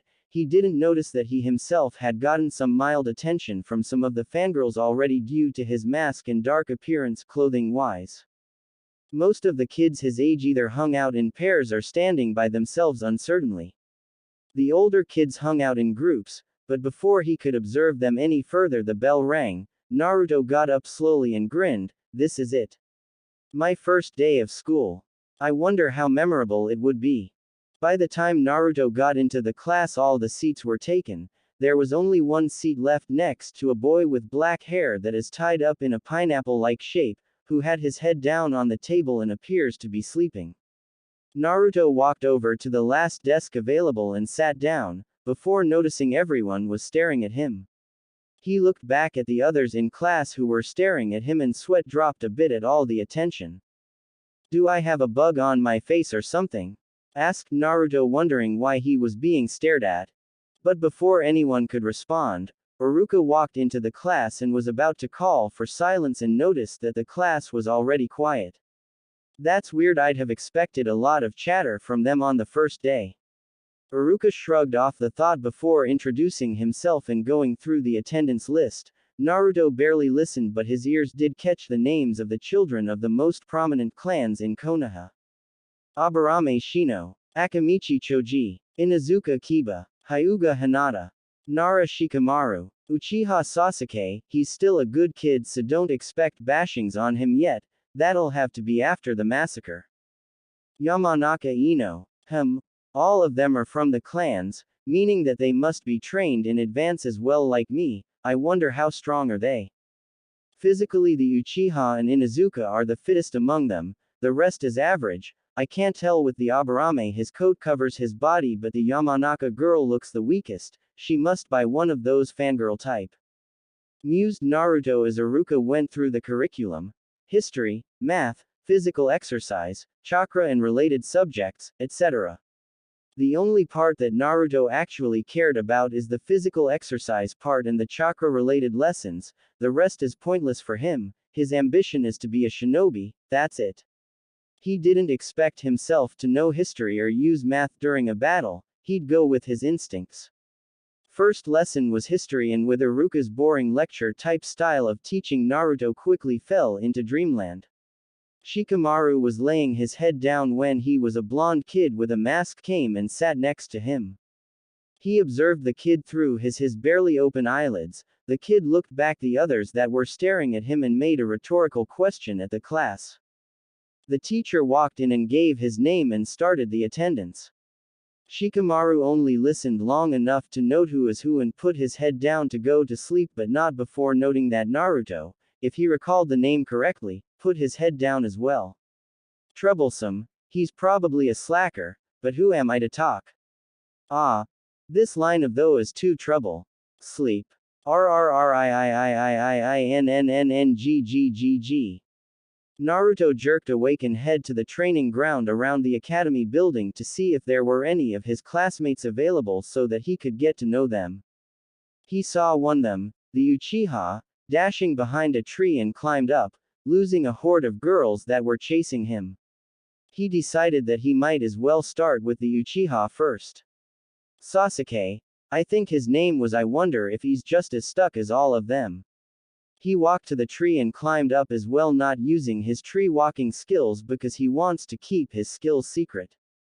Sasuke had just escaped the latest horde of fangirls, what are their problem anyways?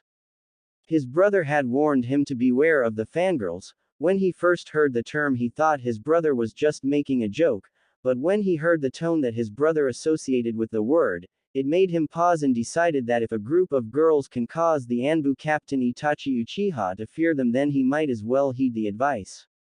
When he was walking to the academy, he was followed by only a couple of girls whispering and giggling while staring at him, but when he turned his head back to look at them again, there was a dozen.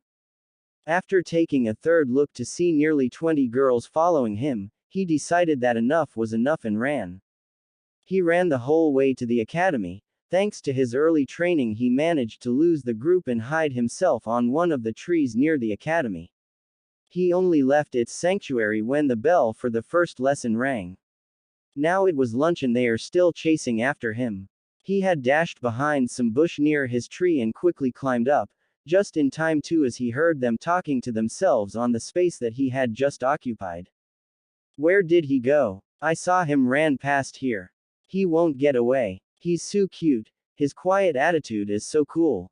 My sister told me that his older brother was also cute when she was in the academy with him, now she said he is hot. What about that kid with the mask? He looks cool too. Yeah, but my dad told me that he's dangerous and I shouldn't stay near him. Dangerous. All I saw him do is sleep like that Nara kid. Never mind him. Let's hurry up and find Sasuke-kun before lunch is over. And off they go searching for their duck butt in attitude armor. He'll unlock his brooding armor after the massacre. Sasuke sighed in relief after hearing them, ran off and turned his thoughts to his classmates. Nearly all of the girls were fangirls with the exception of the Hyuga girl. The boys were mostly goofing around, so there's not much he can go on. There was a few that he thought looks interesting, like the masked kid, the Aburame and the Inazuka kid. The rest looks like they would cry without their mommies if they got hurt, so he didn't pay much attention to them. Yo. And one of the object of his thoughts, crouching on the branch that he was sitting on, with one of his hand held in a peace sign while giving him an eye smile but with both eyes, had Kakashi been there to see it he would have been proud. Sasuke glanced at the blonde surprised at the sudden appearance but didn't show any sign of it. How did you get up here? He asked, since usually the only kids his age that would be able to climb trees would have to have early training. I climbed, obviously. Deadpanned Naruto. I knew that, but you didn't come from any ninja family. Kids our age that can climb trees would have to be trained. Were you trained? Yeah, I was, and sorry I won't be able to tell you who until we become friends. So how about it? Alright, you start first. What's your name and how old are you? Asked Sasuke, wanting to know about the masked boy. Uzumaki Naruto, and I'm going to turn 6 next month. You? Uchiha Sasuke, turned 6 last month. What's the deal with you running away from those girls anyway? Don't tell me that they actually scare you. Asked Naruto, not quite sure what to make of the sight of Sasuke running away from a bunch of girls. Keep your voice down. They aren't like normal girls. When my brother first told me about them, I didn't really believe him, but seeing is believing. Those girls are called fanaticus girliralis, or commonly known as fangirls. It's like a disease that affects girls during the academy years. They'll pick the guy that they see as cool, and they will chase that guy and pester him with dates in declaration of their love. They never let a target go until they either get him or graduate. My brother was lucky. He finished the academy early, so he didn't have to endure them for long. But for me, unless I graduate early like him, I'll have to do my best to remain out of their clutches for 4 years. The chasing isn't just confined to only in school, it's also after school. I'll have to be on my guard whenever I'm out of the clan compound. Naruto listened to Sasuke's tale with a smirk and struggled to keep himself laughing. He never thought that his new friend would develop a phobia in just one day, and a phobia of girls of all things. Sasuke, you better be careful with how you act. Because if you keep running away from girls, people are gonna start to think that you might be gay.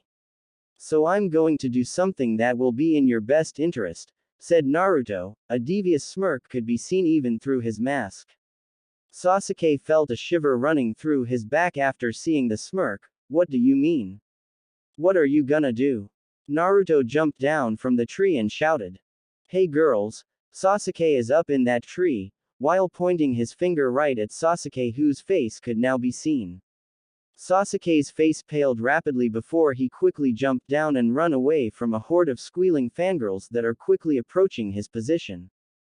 Damn you Narutoo. You doby. Naruto chuckled quietly to himself, seeing Sasuke chased around the schoolyard. He looked around the area for who to befriend with next. He saw the Akamichi boy with a bag of chips sitting next to the Nara kid who was lying under a tree nearby and walked over to them. Yo, I'm Uzumaki Naruto, I'm in your class as well. You mind if I hang out with you guys? Asked Naruto, giving the pair eye smiles. Sure, why not? I'm Akamichi Choji and this here is Nara Shikamaru. He and I have been friends since we can walk.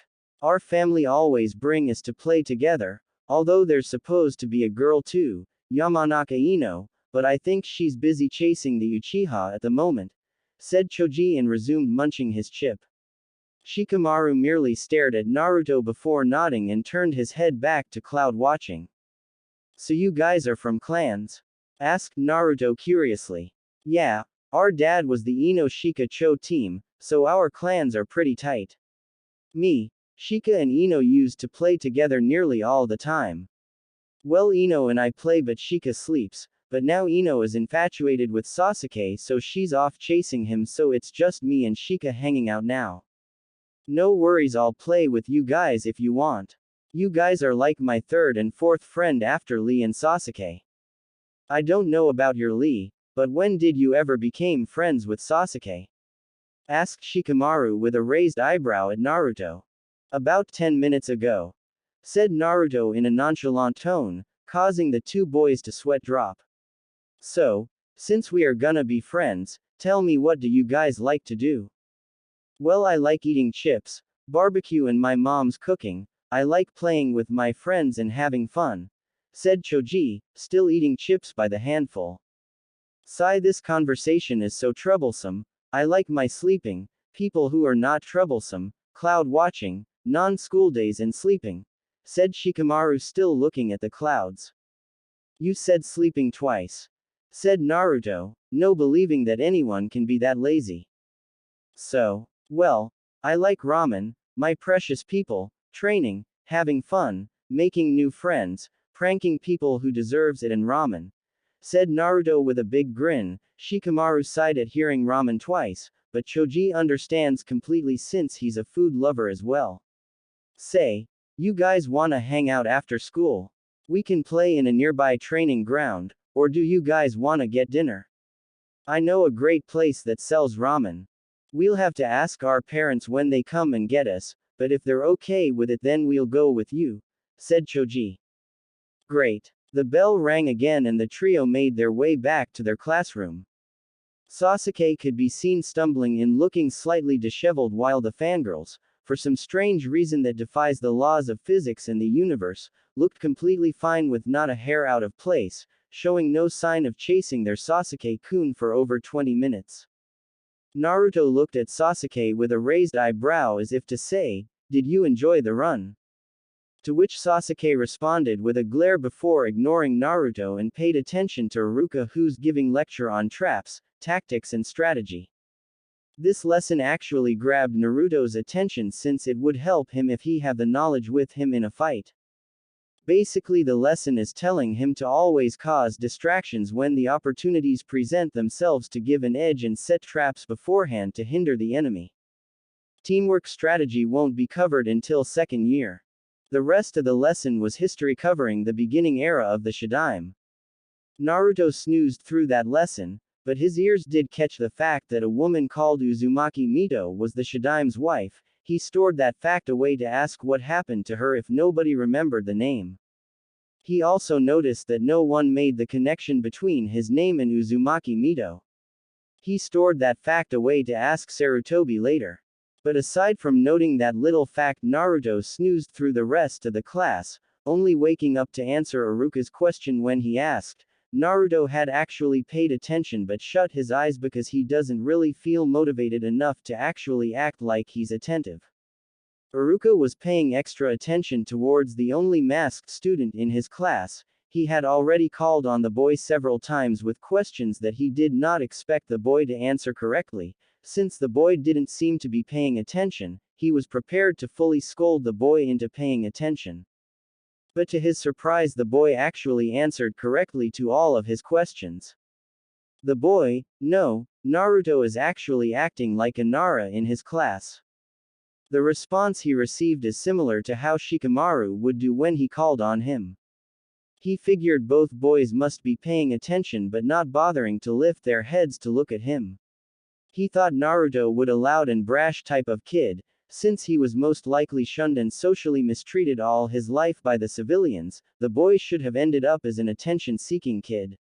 But Naruto wasn't seeking attention in class at all. He's acting just like a lazy average kid in class. Iruka turned his thoughts away from Naruto as the class was about to finish. Hinata had been sneak peeking at Naruto all day, since he walked into the classroom. He was an enigma to her because for some reason she found her attention keeps going back to him. She decided to gauge his personality by observing. Cough. Spying. Cough. His behavior throughout the day. She saw him talking to the Uchiha boy on the tree. After that he went to hang out with the Nara and Akamichi boy until the end of the lunch break, but he acted differently in class. He did not talk to the other kids like most of the class, he just sleeps like the Nara boy.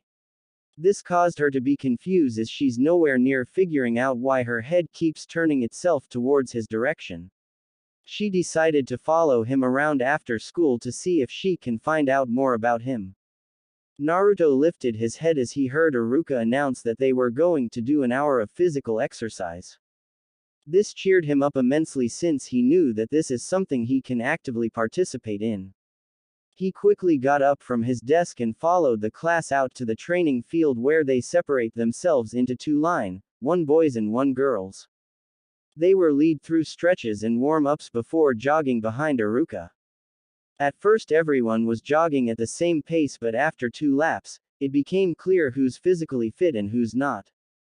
The kids that came from clans are in the lead with the exception of Ino, who was too busy pampering her hair and dieting. Also in the lead with the clan children is none other than Uzumaki Naruto, easily keeping pace with the slow, to him only, speed. Iruka was running at low genin speed to help the students get used to the exertion. After the jog, the students were paired up for sparring. Each student was shown the katas for Academy Taijutsu style taijutsu. After that they were supposed to repeat the move to their sparring partner, who would, in turn, block the attack with a defensive kata. Naruto was paired up with Hinata, who was exempted from having to use Academy Taijutsu style, being from the Hyuga clan, which specializes in the gentle fist style Juken. Hinata was to attack first and Naruto was supposed to block using whatever he wants since the Academy isn't sufficient to block the Juken. Hinata stared at him shyly before ducking her head and poked her fingers together. Naruto cocked his head to the side at this strange behavior, expecting Hinata to attack him. "Hey Hyuga-san, aren't you supposed to attack me?" asked Naruto. "G Gomen, NN Naruto-san," said Hinata with a light blush before settling into the Juken stance.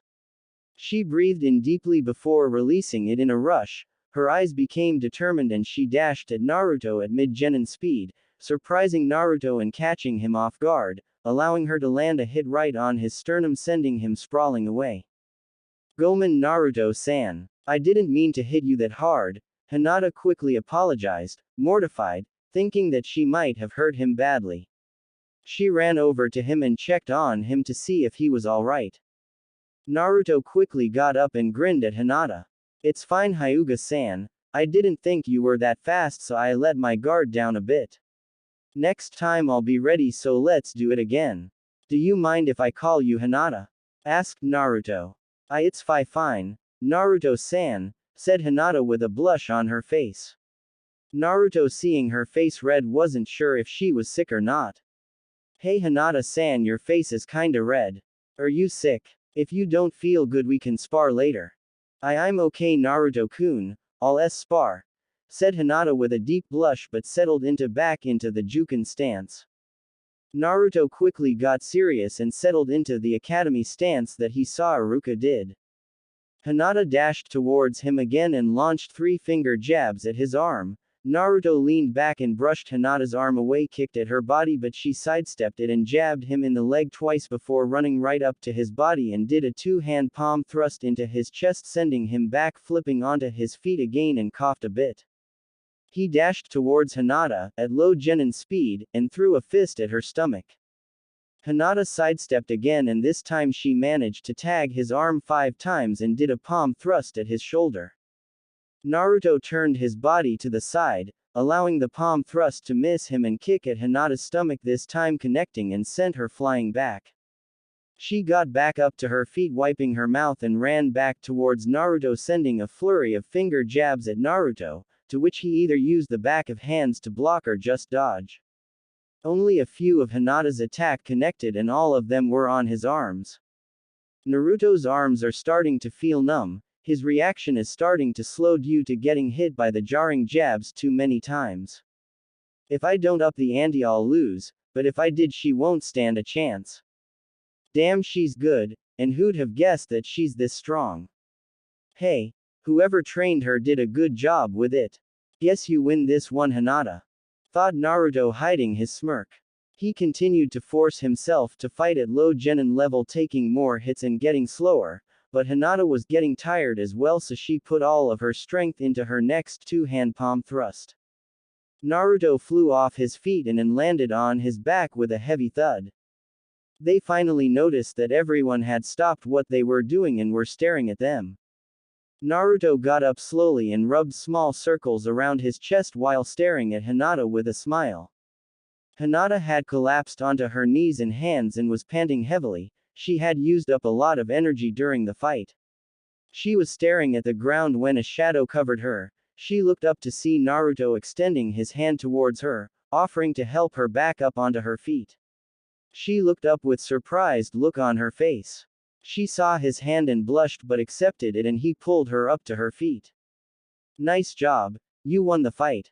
You got one mean palm thrust, Hinata-san. Keep it up, you'll be a kunoichi to be reckoned with if you keep training, said Naruto, smiling. Hinata looked at his face with a smile as well. Hi, Naruto-san. So would you like to come with me and a couple of my friends for some ramen after school?